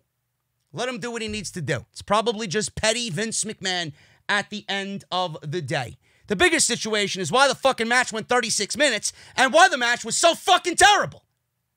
That's what I want to know. So people were offended about this hanging spot in the WWE in this match at WrestleMania. So, now that we got that story out of the way about Edge and Randy Orton and the Chris Benoit hanging spot during their last man standing match, Edge went on Corey Graves after the bell, because that's where all of these guys go on and talk shit on the fans. Edge went on Corey Graves after the bell, and in his first interview on said podcast, threw every single fucking person who was negative about that match under the bus, because that's what the cool kids do in WWE. Rollins, champ, the fraudulent messiah, that is Seth Rollins. I am now number one, being that he was treated like anything but a god at WrestleMania. What happened, champ? What happened, champ? Though it was a good match. I can't really shit on him too much. The fraudulent messiah, Seth Rollins, goes on after the bell in the very first episode as the very first guest, and he shit on the fans. Why are fans hating on me? Why are fans so fickle? I blame the fans. Blah, blah, blah, blah, blah, yada, yada, yada, yada, yada. You guys know the story. That was one of like 17 interviews where he damned the fans because we turned our back on him. Meanwhile, he didn't realize he was being held down by shitty WWE creative. You're the man over there, champ. You're the messiah. Don't you have the power to open your mouth and speak up when things aren't really good? Now you just bend over and take it up the ass like everybody does with Vince McMahon. So now it was Edge's turn. And I don't know if I should be a little bit more easy on Edge, because this situation is a little bit different than obviously Seth Rollins or anybody else. He came back from a career-ending, possible life-threatening injury, sat home for 9 years, came back, and had a WrestleMania return. And now he's going to be with the company, if healthy, for 3 years. Great. I love Edge, one of the best of all time, one of my favorites of all time. Having Alter Bridge as your theme music doesn't hurt either. Just throwing that out there. Before I even dive into this, I want to make one thing very well known for everybody who thinks that I shit on WWE for the sake of shitting on WWE, because, I mean, fuck me for having a goddamn opinion and being analytical about the product. Oh, he's negative. He's just being negative for views. Oh, he's just being negative because he loves to be negative. You know, this is the shit that I gotta hear. You know, a lot of people don't know me out of YouTube or off of YouTube. A lot of people don't know me out in the real world. You know, I have a position that I love within House of Glory, and to see how difficult it is just by sitting where I sit every show we do, and being at the school, the few times I've been at the school to see everybody train and just bust their ass and see Red train. I know how difficult it is just to even be in the ring. You know, I don't know a goddamn thing about being in the ring and playing up to a live crowd.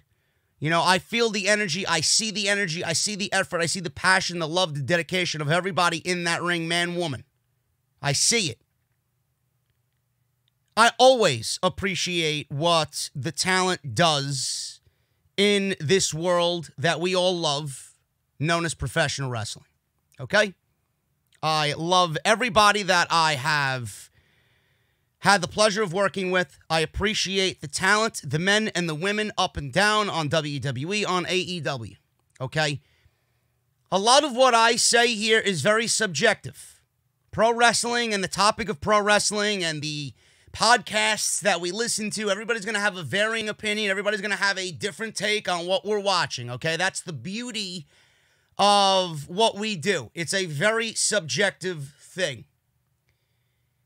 But that does not mean that all because we're going through a pandemic that they get an easy out. Okay? That doesn't mean they get an easy out. You're opting to put on TV in a world where everything realistically is shut down.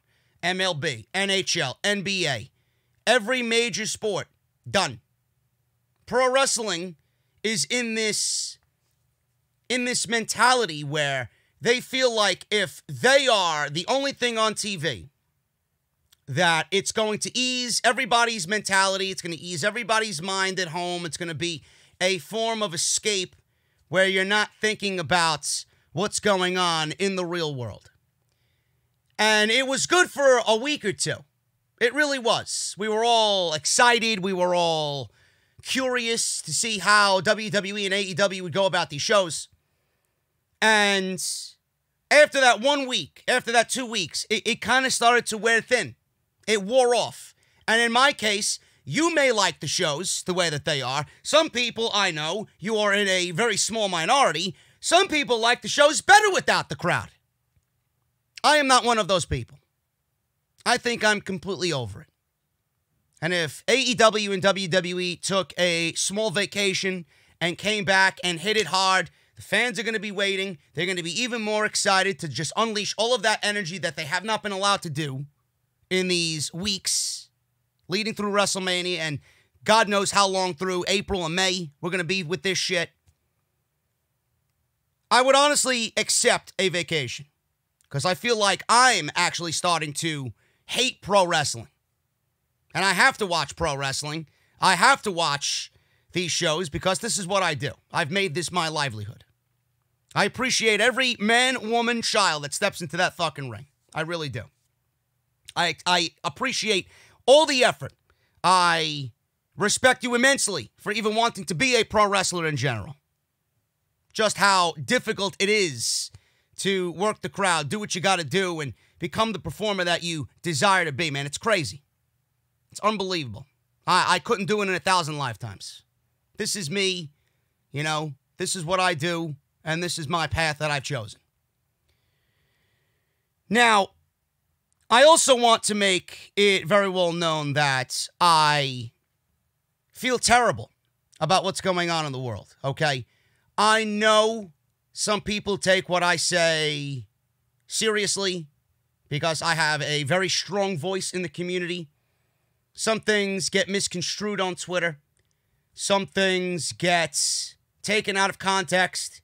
There's only so much I could say in 140 characters on a tweet on Twitter.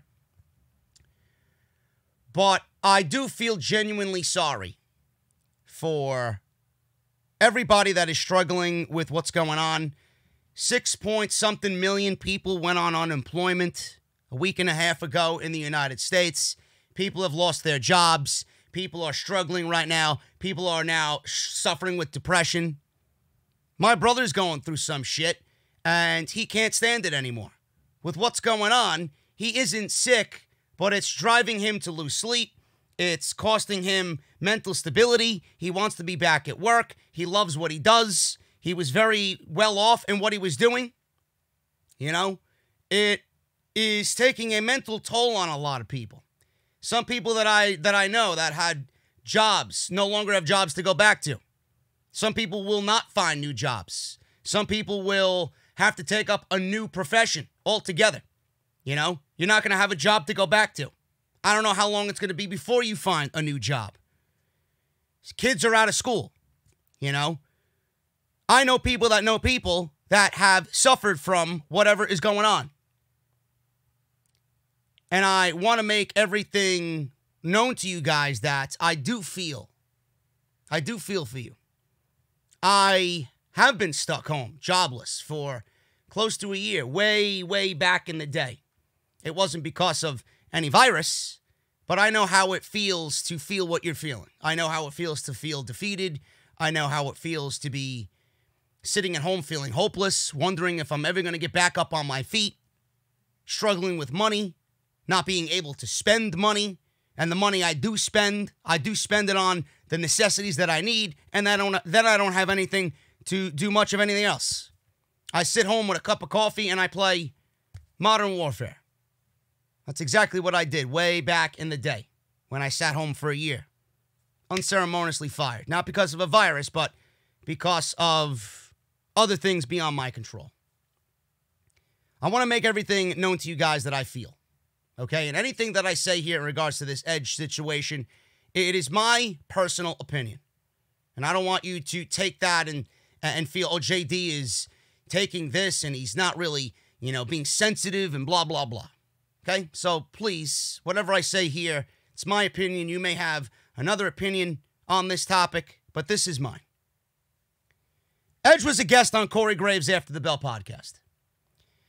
And he responded to the negative feedback of his match with Randy Orton at WrestleMania 36.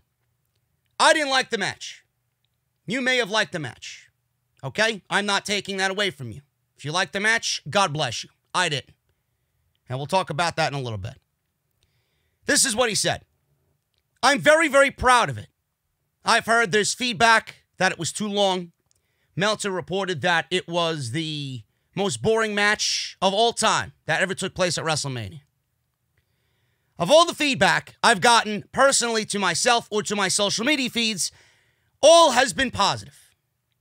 When I have Bret Hart call me and tell me that he loved it because it looked like a fight, well, I don't care what anybody else says from that point on, because his opinion to me has more weight than absolutely everyone anywhere.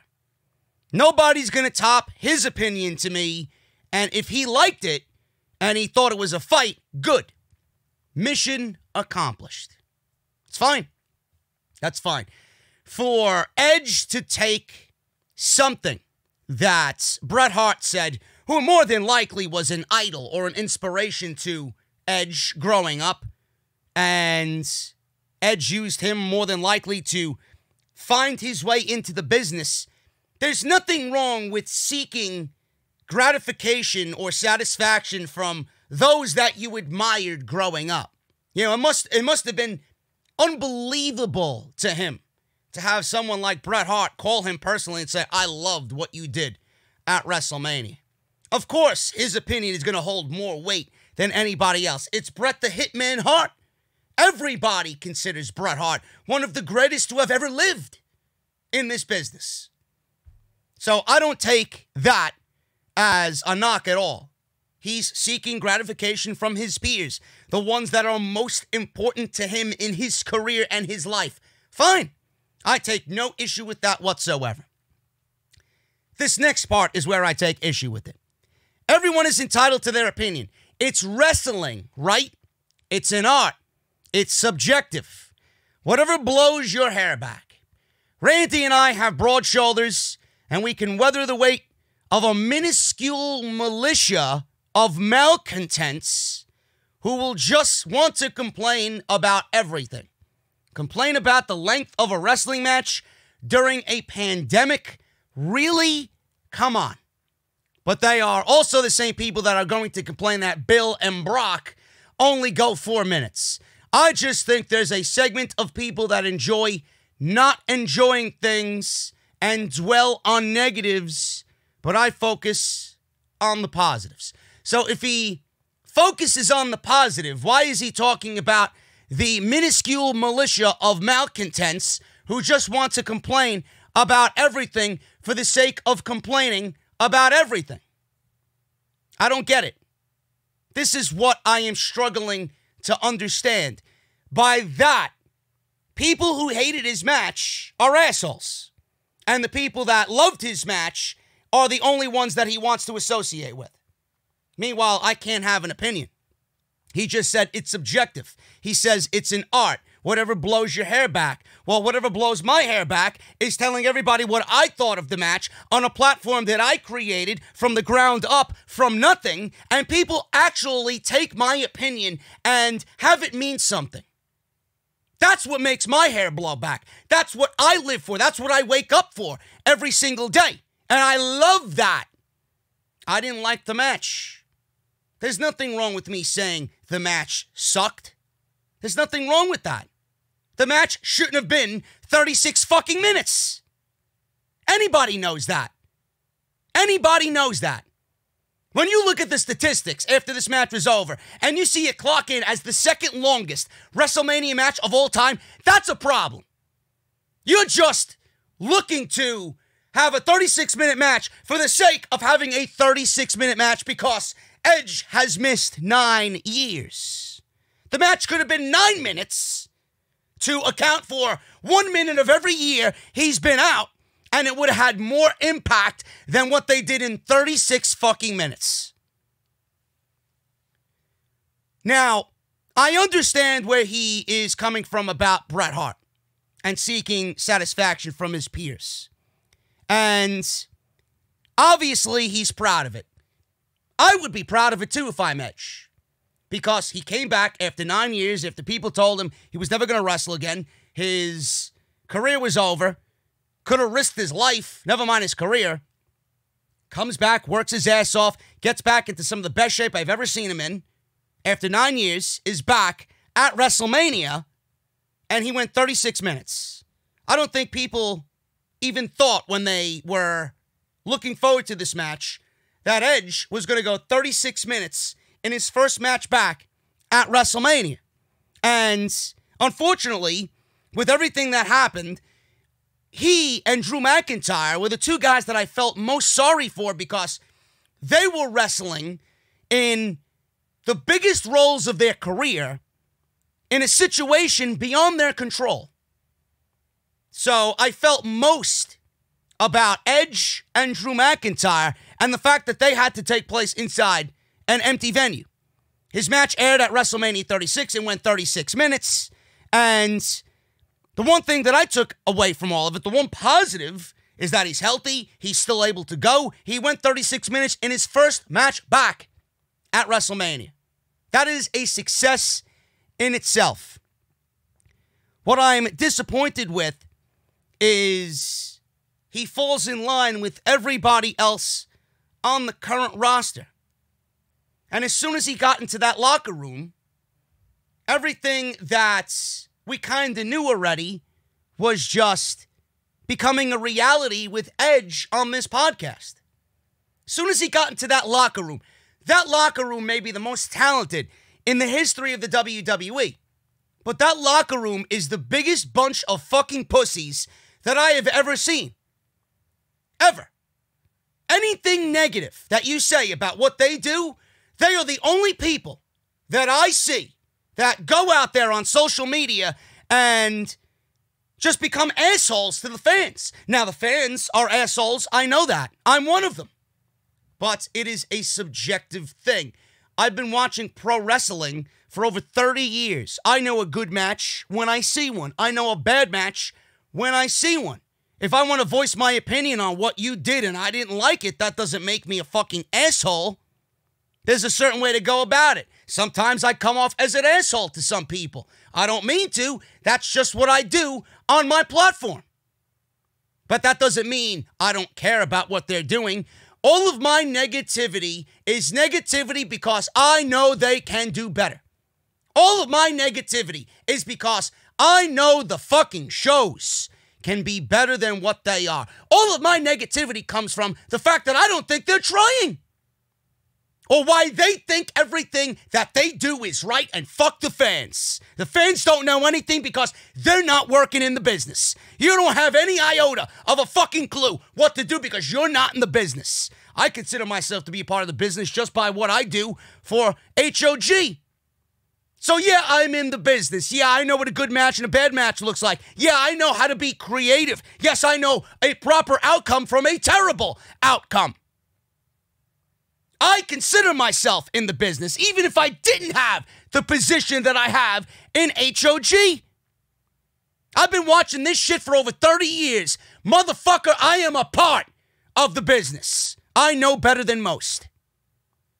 But for the simple fact that Edge walked into that locker room and already he has conformed to the pussification of that locker room, it greatly disappoints me. Edge and the fans are one and the same. And as soon as he got into that locker room, he was no better than Seth Rollins. He was no better than a JBL. He was no better than a Mark Henry. He was no better than a Kevin Owens at times. He's no better than a Ryan Satin. He's no better than a Montez Ford, who I just found out blocked me on social media. He's no different than a Braun Strowman. Everybody in that locker room could not give a shit about the fans. Anything that they hear negatively, it's fuck the fans. What do you know? That's where my disappointment comes in. Apparently anybody who is of a very knowledgeable opinion, and anybody who is expressing their opinion, is a negative malcontent or part of a minuscule militia who enjoys hating on things for the sake of hating on things. How is that even remotely true? Does he even know what the fuck he's talking about while on Corey Graves' podcast? Why would people hate for the sake of hating because they didn't like your match? I mean, if I was of this militia and I hated things just for the sake of hating on things, I would have shit all over WrestleMania 36. I would have shit all over these shows leading up to WrestleMania. I did not. I found the good very scarce, and I found the bad, which was the overwhelming majority of these shows. But if I wanted to hate on WrestleMania, I would have completely shit all over the show, just because I enjoy shitting on WWE, but I did not.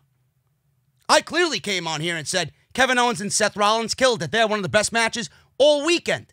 The Boneyard match was fantastic. The Firefly Fun House, even though I was as if I was on fucking a couple of doses of acid, it was entertaining. Charlotte Flair, who I cannot stand, and Rhea Ripley, we had a great match with those two for the NXT Women's Championship. I know a good match when I see one. The ladder match with Morrison, Uso, and Kofi Kingston was very good. For the most part, Shayna and Becky I enjoyed, except the outcome.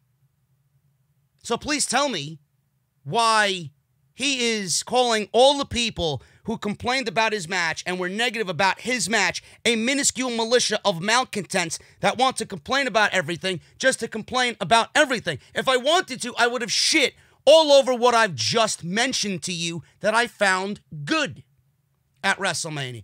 And also, as it contains within the storyline of Edge and Randy Orton, and as it pertains to what we've seen on TV leading to their match, didn't everybody have an overwhelming opinion about Edge and Randy Orton leading to WrestleMania?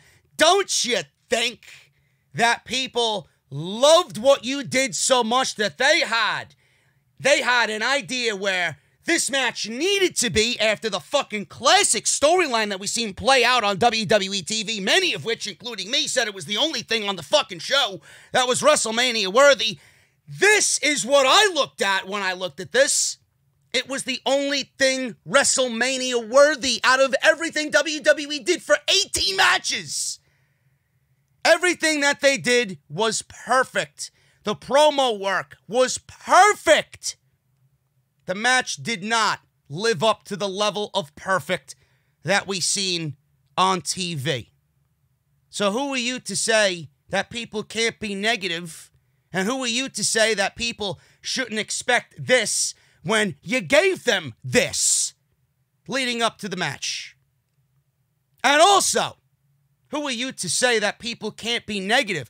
If I'm not mistaken, WWE, towards the last couple weeks of the WrestleMania build, they were pushing the WWE Network in the first couple of weeks. And then towards the last end of the WrestleMania season, on the road to WrestleMania, they were shopping to Fight TV. They were shopping to Fox Sports. And all you seen was WWE Shill. You can watch this on Fox Sports. You could watch this on Fight for the first time ever. $59.99 or whatever it is to purchase 2 nights of WrestleMania. You could order it through your pay-per-view provider, pay a little bit more. You'd be a fucking dumbass if you did so. But who is Edge to say anybody is negative for the sake of being negative when some people out there might not have liked his match and dropped $60 fucking dollars on the show? Who are you to say that nobody could be fucking negative? The match didn't live up to people's expectations, and they shelled out some good, hard-earned cash during a pandemic where nobody is making any money. Nobody's working. They paid to see you. They paid and they were disappointed. There's nothing wrong with expressing your negativity, though it should be respectful. There's nothing wrong with thinking the match sucked. Again, I appreciate everybody that steps into that ring. But when I have someone like this telling me that I can't be negative because there's a fucking pandemic going on, or we're doing this and you're not seeing the right thing, you're blinded by this, you're blinded by that, why don't you just be grateful? I'm sorry. They're putting on TV shows thinking that they're high and mighty, thinking that they're better than the MLB and the NBA and the NHL and the fucking PGA and NASCAR and UFC and all these fucking people that have taken a hiatus. WWE and AEW think that they're bigger than everybody. Nobody said that you have to go out there and perform. Pro wrestling is a dirty, greedy fucking business. That's why they're there. If WWE doesn't put on TV, it is mainly about what they feel and what they think about their stocks and their shareholders. They don't give a fuck about the people working in the ring. They're going to put on TV and try and produce television for the sake of the fucking health of the roster. Meanwhile, it would probably do them better if they just took a break. Everybody would understand. But that doesn't mean these wrestlers are immune to criticism because there's a fucking pandemic going on. You're opting to put on TV as if nothing in the world is going on, as if things are operating as normal. Excuse me for being critical of a show that I know sucks. What, you're immune and you're someone that should not be in the firing line of criticism? Give me a break. Give me and everybody else a fucking break. That is the dumbest, fucking most stupidest shit I've ever heard. It is ridiculous to have a fucking thought like that. Oh, there's a pandemic, be grateful. I'm sorry. What, I can't shit on the fucking product because there's a fucking pandemic? Come on, bro. Some people, like I said, paid hard-earned money. You're paying $60 for a fucking takeout meal nowadays, and you're dissatisfied with the fucking service, with the food that you ordered. You're gonna go fucking complain. You're not gonna say shitty food that you got that obviously sucks is good because there's a fucking pandemic going on. Oh my God, I gotta support my restaurants and my local businesses. This food is fucking god-awful, but I'm gonna say it's good anyway. Give me a break. What if I'm watching my Braves and they're playing in an empty fucking stadium? And I got Brian Snicker, the fucking manager, right? Or the management of the Atlanta Braves, and they got some pretty important games to start the season, and he starts making managerial mistakes and starts pulling this guy for the sake of pulling that guy when he didn't need to pull that guy. Making moves here and there, left and right, that are going to harm his team's chances of winning. Am I going to sit there and watch the fucking game and be grateful? Yes, but I'm also going to be critical of the fucking mistakes that he's making, knowingly. And it doesn't matter if there's fans or not. It counts. The games count. You're performing in the middle of a pandemic as if there's no pandemic going on. WWE's performing in front of nobody as if there's no pandemic going on. You're going to look back at these TV dates and these shows, and they're going to be on the calendar. Give me a break with the be grateful and the this and the that. I am. But it doesn't mean that Edge and Randy Orton giving me a 36-minute match that needed to be 16 minutes was good when obviously it wasn't. Be grateful because it's a pandemic. I am. But that doesn't mean the match didn't suck. You're not immune to criticism because of worldly affairs. Now, there have been empty arena matches before. There have been matches pre-taped. There have been matches that have taken places in empty arenas, okay? And I'll probably say the same thing about Moxley and Hager next week. The Boiler Room Brawl match. One of the most iconic matches in the history of WWE. Undertaker and Mankind. I go back and watch that from time to time. And it's usually in the summer where I kind of relive old SummerSlams. Last time I watched the match was last year, during the summer. And I watched it back, And yes, I loved the look of the match. I loved how different it was. It pained me to see these guys in an empty boiler room where there was no crowd interaction. You faintly heard the crowd in the background.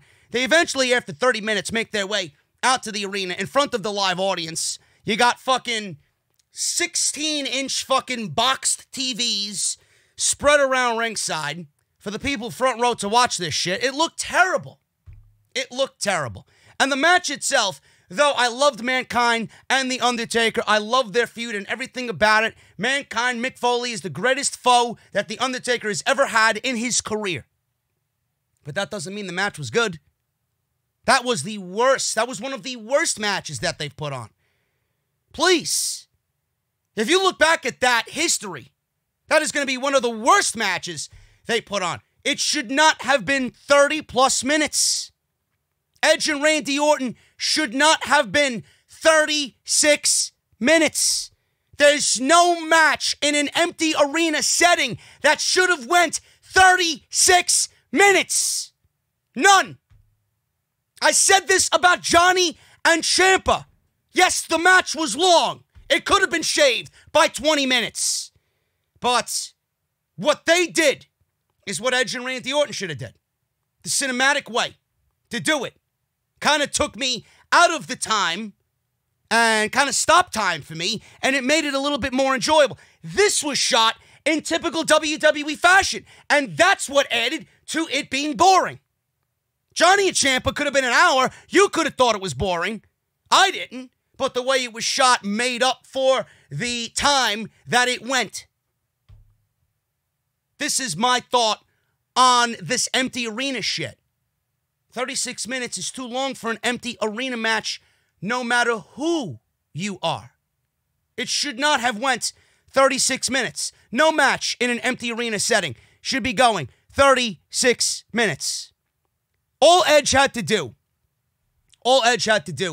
was come on Corey Graves' podcast, and instead of calling everybody a minuscule militia of malcontent people who just want to be negative for the sake of being negative, all Edge had to do was come on Corey Graves' podcast and use the positivity that he was talking about and say, yes, it's a very difficult situation for us at this time, and it's difficult for us wrestlers, it's difficult for us producers and agents, it's difficult for you fans. We're trying to figure out what works and what doesn't work, and we're trying our best. Sometimes it doesn't work out, sometimes it does.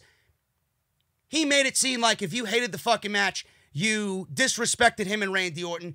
He made it seem if you didn't like the match, fuck you, you're an asshole. He made it seem like if you didn't like the match, it's something where you are complaining for the sake of complaining without appreciating what you're watching. Folks, it's okay to have a negative opinion on something if you know it sucks.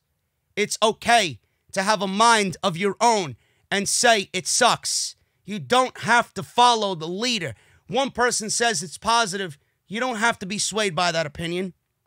If you feel something is not right, if you feel like something is not worth your time, if you feel like you don't like something, it is okay to express that you don't like something. Seriously. I take a lot of what I say and my peers in the community, just like Edge takes Bret Hart, I take a lot of what my peers in the community say seriously as well. And I look for gratification as well. I want to know if, am I really the only one in this bubble who thinks this one way? I wonder what the general consensus in the community is. Solid Monster and Don Tony and a bunch of other people that I listen to, they all said the same thing. Dave Meltzer, Brian Alvarez, I listen to them every week. They said the match was fucking boring. They said the match like that should have never went 36 minutes. I'm glad when I listen back to these several people that I, in my opinion, was validated and I was not the only one in this ship. The entire community thought it was fucking boring. But I'm telling you, it's okay to think a 37-minute match is fucking boring. Whether or not we're in the middle of a fucking epidemic, pandemic, whatever, global fucking virus or not. It doesn't matter what Edge thinks about you. It is okay. The one thing that I'm disappointed in is Edge becoming and conforming to what everybody else is in that locker room.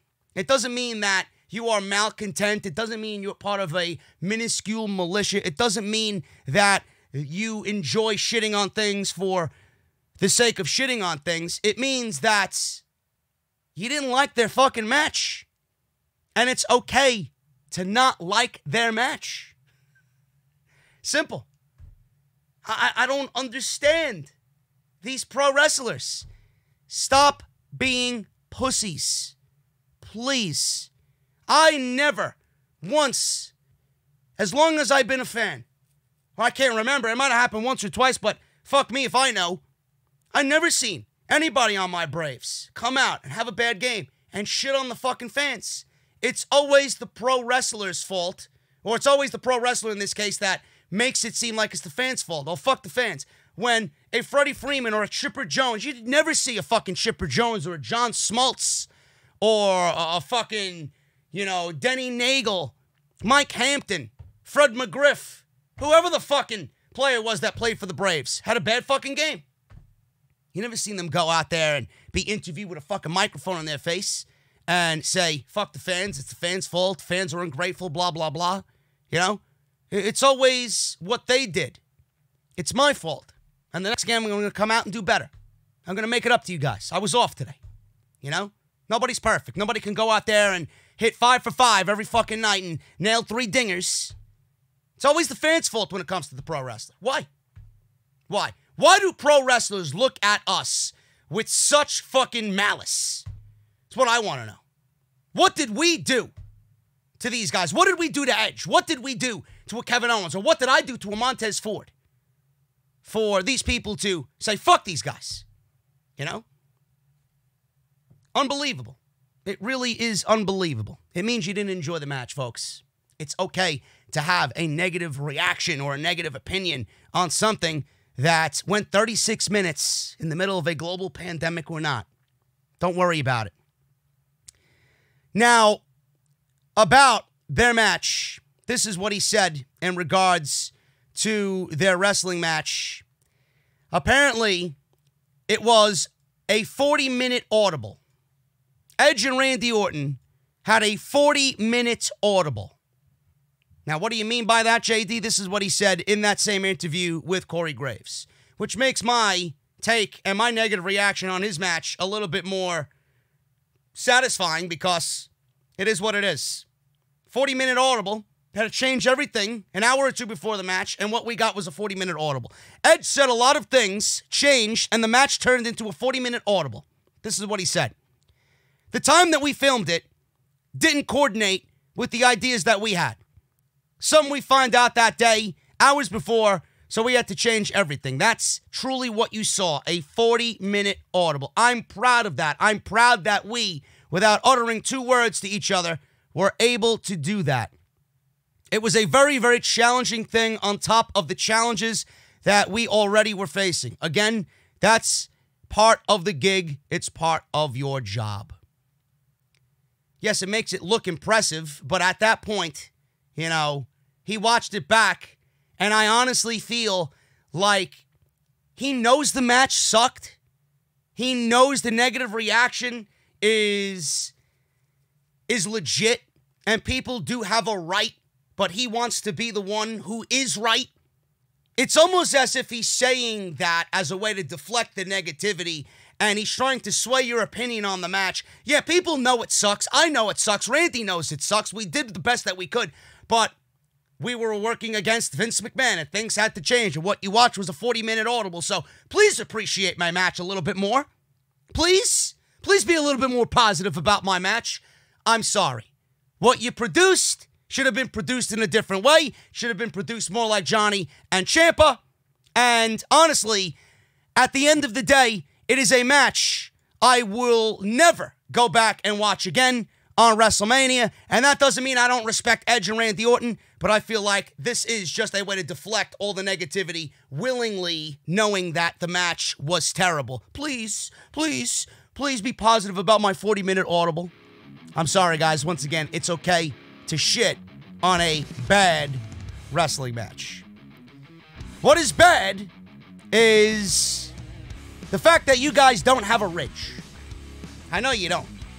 I know you don't have a Ridge, and I would like to know why you don't have a Ridge. I've been a proud Ridge carrier for 2 years now. The Ridge helps you carry what you guys need to every single day, from streamlining how you carry cash and cards in their flagship Ridge wallet to their portable commuter charging backpacks and everything in between. They want to make the most out of what you're bringing with you every single day. I've been using the Ridge wallet for 2 years. Like I said, it doesn't bend, it doesn't fold, it doesn't scratch. It's durable as hell. It looks great. Can't wait to break out my Ridge wallet when things get back to normal and go to the craft beer bar and order me a nice cold Guinness. Pulling out my Ridge. I feel confident in what I'm carrying. And I love the fact that it has RFID blocking qualities, so I know that my cards and ID are safe and secure. The Ridge is also confident that you'll enjoy their product so much that they've made it as simple as possible. Free shipping so you guys can get it fast. Free returns in case you don't like it, which I don't know why you wouldn't. And if you do like it, there's a lifetime guarantee. There's 30,000 5-star reviews, so they've got a lot to be confident about. The Ridge is super durable. Made from military-grade materials like titanium and carbon fiber. It's proven to be bulletproof, waterproof, and Terry-Funk-proof, chainsaw-proof. Guys, if you want your own Ridge, ridge.com/script. Use code SCRIPT at checkout for 10% off. It's an unbelievable purchase. It makes a great gift for you or your dad or your husband or your boyfriend. It doesn't matter. Go out there and support the podcast. Go out there and support the Ridge. Ridge.com/script. Use code SCRIPT at checkout for 10% off. And I want to thank them for supporting Off the Script throughout the entire month of April, right here on the podcast. So, Rhea Ripley and Charlotte had a very good match at WrestleMania. I'm not taking anything away from both women. It was a very good match. I think if the crowd was able to sit in attendance at 80,000 deep at WrestleMania, I think it would have been something that would have been looked back at as one of the best matches of the entire night. It still was, but the lack of crowd engagement hurt it somewhat, just like everything else on this show. But what they produced is a great match, okay? I'm no dummy. I know a good match when I see one. Rhea Ripley stood out. She stood toe-to-toe with Charlotte. They got great chemistry. The only thing I did not agree with was the outcome, and rightfully so. Okay? Now, there is a story going around in the community about Rhea Ripley and her expiring visa. I'm telling you right now, do not believe this story, because that story came out, and a couple of days later, Rhea Ripley was Instagramming from her home in Orlando, Florida. So if they have an expiring visa, I'm assuming that she would have been on her way back to her hometown in Australia. She still could be, but I'm telling you right now, personally, in my honest opinion, I do not believe this story to be real. And that's not the reason why Rhea Ripley lost to Charlotte Flair. If Rhea Ripley does have an expiring visa or not, that's not the reason why they took the title off of Rhea Ripley at WrestleMania. I want you guys to be well aware of that. An expiring visa is not the reason why they took the title off of Rhea Ripley at WrestleMania. Meltzer says this about the expiring visa. He spoke with a source that is high up in the WWE, and the visa story was denied to him. Meltzer said, I'm double-checking on this, but one person high up just denied that to me. Again, I'm not saying that Mike Johnson of PW Insider is wrong, the original source of the story. In the company, the left and the right hand rarely know what the other is doing. But the person I checked with knows the creative reason given, which was Charlotte to help NXT ratings against AEW. That's the reason. Now, Meltzer followed up with another person high up said, inaccurate, as she's in Orlando, at home. Clearly, if she isn't, although supposedly that was just checked, people who would need to know don't know. So it looks like the visa may not have been the reason why she dropped the title, and it had to do more with creative plans for Charlotte on the NXT brand. So that is the reason why Rhea Ripley lost the title. This is something that was reported by PW Insider's Mike Johnson, and he claimed that Ripley's visa had expired and she needed to fly back to Australia to get it renewed. Given the current travel restrictions, this would not be able to happen, and she would not be able to fly back to the United States until the travel restrictions are lifted. Could be a reason, Could be a case that is true. I don't know. I don't care. I'm not using this as a reason to give you as to why she lost the women's championship to Charlotte Flair. With or without an expiring visa, she would have been doomed to lose the championship anyway. Which is my next point. The reason why Charlotte Flair beat Rhea Ripley at WrestleMania. Meltzer talked about this on The Observer, and I agree with every fucking word that Meltzer said. Flair beat Ripley because WWE wants Flair to appear on NXT television regularly in order to help boost the ratings as the Wednesday Night War continues with AEW. Tomorrow's show, we're going to go over the ratings and all the appropriate news to come out of Raw, SmackDown, and NXT with AEW. And AEW was beaten by NXT in the ratings by 1,000 viewers, 693 to 692. So the NXT takeover on USA Network helped. Johnny Gargano and Tommaso Ciampa helped a little. Now, Flair winning the title on Sunday marked the second time that she's held the NXT Championship. Flair being on NXT TV going forward is part of WWE's strategy to help close the gap in the ratings against AEW Dynamite. Now that she's the NXT Women's Champion, Charlotte Flair is widely expected to move over to NXT. However, it's been reported that she will also be working Monday Night Raw. According to Dave Meltzer, Charlotte will continue to work Monday Night Raw on Monday and also NXT shows on Wednesday. He says this, the plan right now is she's going to work both. With no house shows and nothing going on, you're not overtaxing someone for making them work twice a week. That's what he says, end quote. This is very interesting. Perhaps Bianca Belair seemingly making her debut on Monday Night Raw. She could win the NXT Women's Championship from Charlotte Flair if they would allow her to do so. And we could see Flair and Bianca Belair feud on Monday Night Raw. I don't know. I don't know what the case is. All I know is that Charlotte won the title because they somehow think, magically, that Charlotte Flair is going to equal ratings on Wednesday night. I don't know how many times I got to repeat myself, folks. WWE went about every which way to try and give themselves a boost for Wednesday night in this Wednesday Night War, which at this point, I don't even consider it a fucking war. It's not even anywhere close to a war. WWE is still treating it as a war because they don't know any better, man. They don't want to be stood up by a rival company that has less than 1 year under their belt. Now, I said this on Sunday when I reviewed WrestleMania. I was upset with the decision. I didn't understand the decision. And the decision doesn't even make sense to me now. A lot of people are trying to tell me, oh, they're going to build Rhea Ripley up against Charlotte Flair. They're going to build a rematch for the title, and Rhea's going to beat Charlotte in the rematch, and she's going to look better off for it. I don't see how that is a logical way to go about things. That is a statement made by someone who's got the fucking IQ of a crayon trying to tell me that it makes sense. It doesn't make sense, folks. This is what I said on the NXT review, and I'm going to reiterate it again here right now on Off the Script. Charlotte Flair is not a fucking draw. Women's wrestling is not a draw, okay? WWE could put fucking Charlotte Flair, Becky Lynch, this and that on NXT. Nobody gives a shit, okay? WWE incorporated NXT into the Survivor Series for the first time ever. And what happened? They won 1 week. They wanted NXT in the Survivor Series to give NXT a lasting impression coming out of the Survivor Series where NXT would be better off in the war against AEW. Did that happen? Did NXT beat AEW coming out of the Survivor Series one time? The answer is no.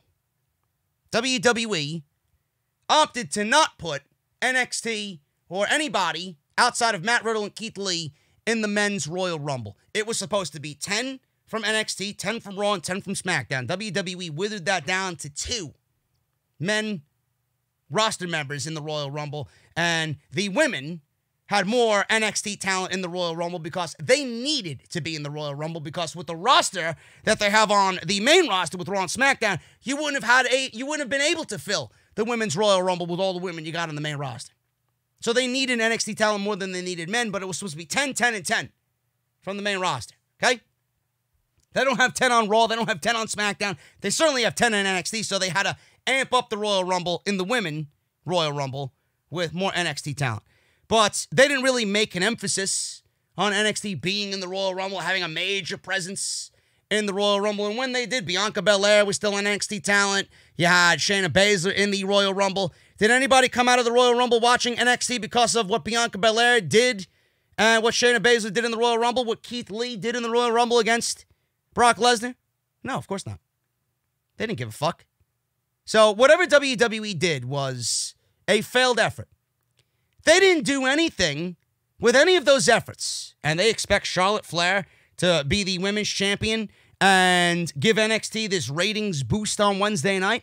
When Charlotte Flair was on Wednesday against Bianca Belair in the main event a couple of weeks back before WrestleMania and feuding and setting up the thing with Rhea Ripley on NXT at TakeOver, showing up and getting in the ring, and Bianca Belair yelling at Charlotte Flair, "You don't even go here," right?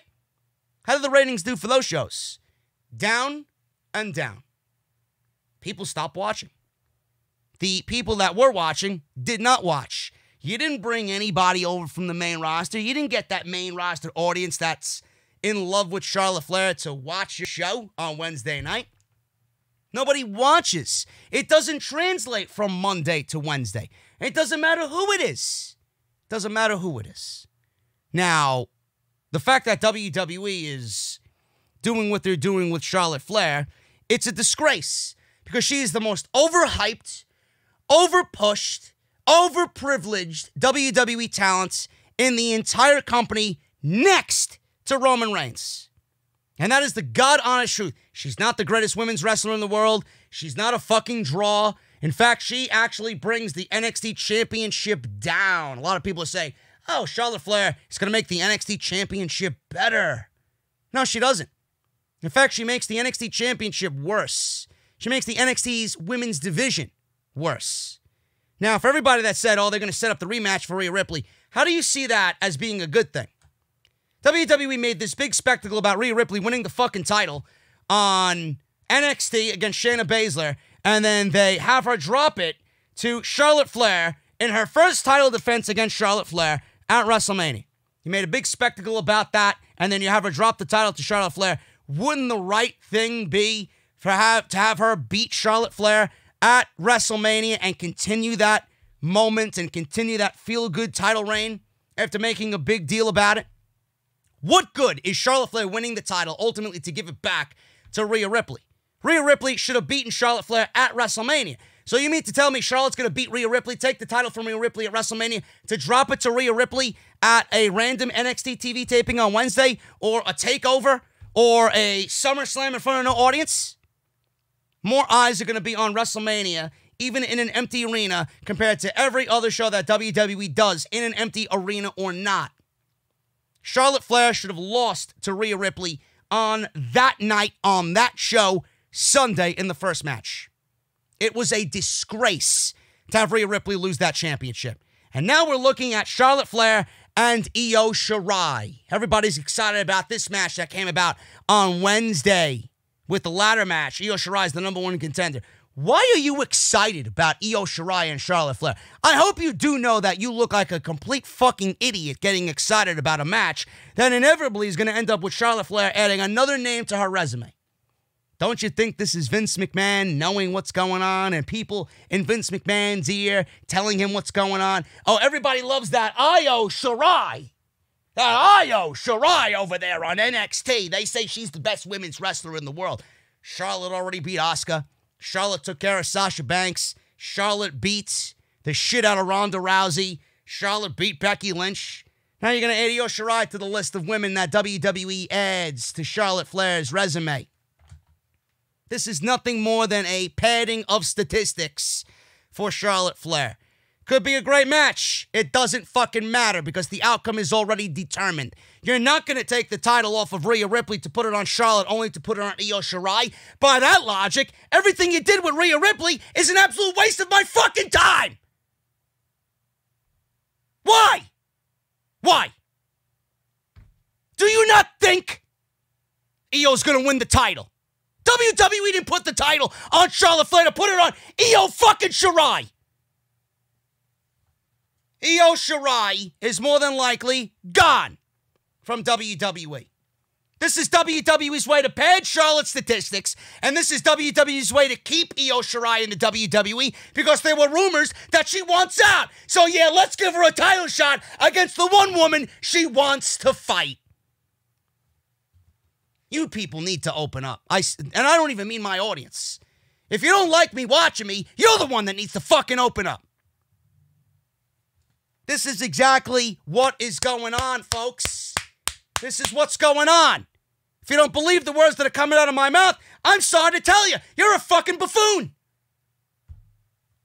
Charlotte Flair brings down the championship. She does not make it any more prestigious than it already was. You already had the best women's division in all of pro wrestling. It did not need Charlotte Flair.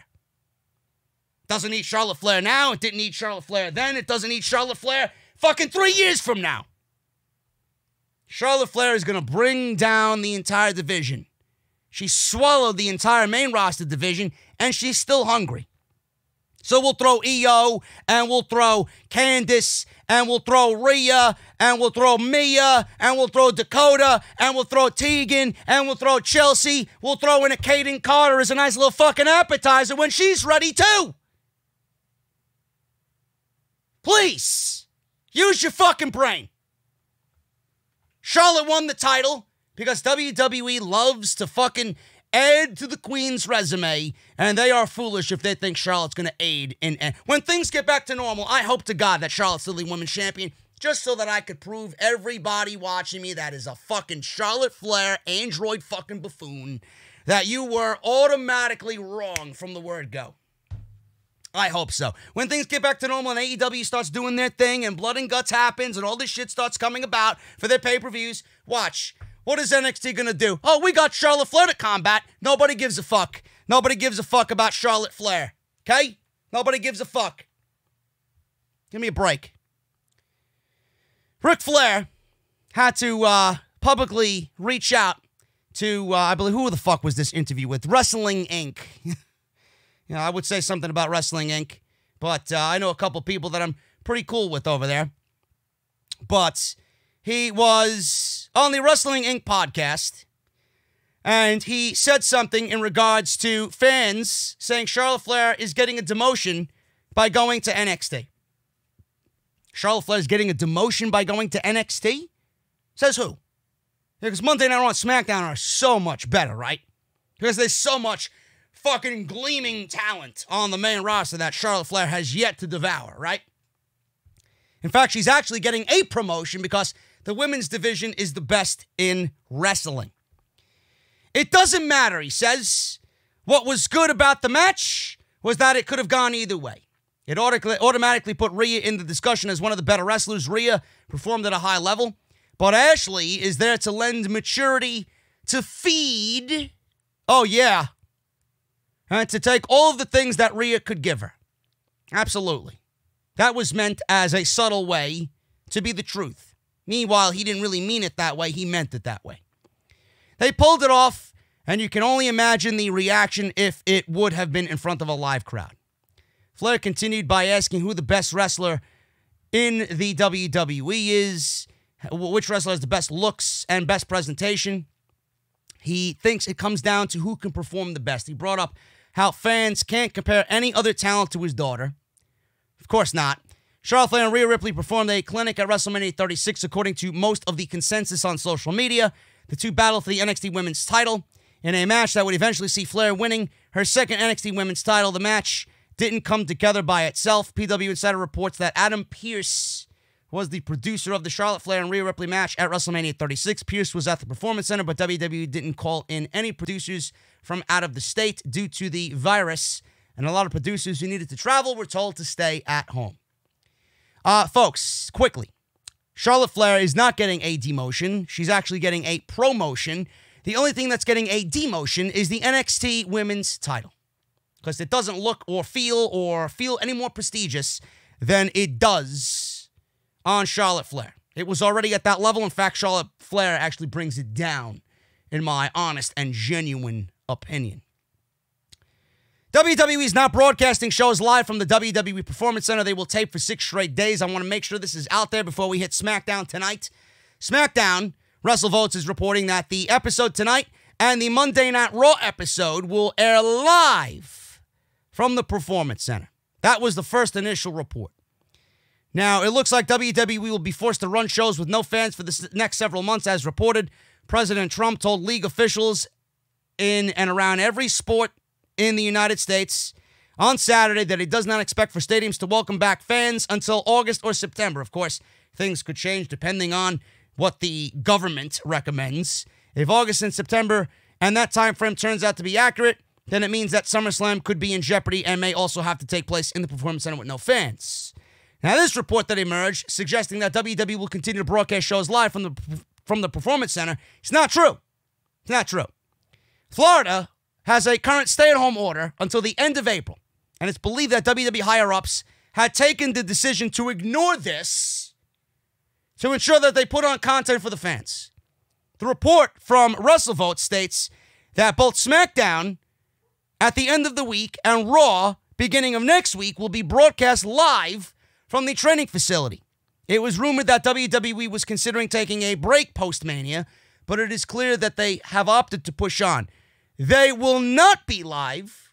They will film for 6 straight days starting on Thursday. The taping schedule will last a 6-day period, and this will be the final set of TV tapings for the foreseeable future. With any regards to any of these shows, Raw, SmackDown, and even NXT shows, they will not be live, and they will all be pre-taped. So I'm letting you guys know that SmackDown tonight will not be live as originally reported. It will be pre-taped. No word on how many weeks WWE will be taping over the next week or so. However, it is likely that the Money in the Bank pay-per-view will be a pre-taped show. So that is that. And finally, guys, CM Punk with a fucking statement that is of sheer brilliance. I'm surprised nobody else has come to this fucking conclusion. CM Punk, Phil Brooks, telling everybody something that makes him the smartest human being alive. Says, I quote, "Pro wrestling isn't working without the live audience." Wow. Wow, bro. Thank you for breaking down that wall of just sheer fucking intelligence, man. Holy shit. Says, and I quote, "I would be able to watch hockey or UFC or Bellator, any kind of mixed martial art fight when there's no people in the crowd because it's a sport. With pro wrestling, I find it completely impossible to watch with no crowd. The audience is the 100%, and this is more evident now than ever before. They are a driving force behind what wrestlers do in the ring. When I wrestled, they were my boss." At least somebody gets it.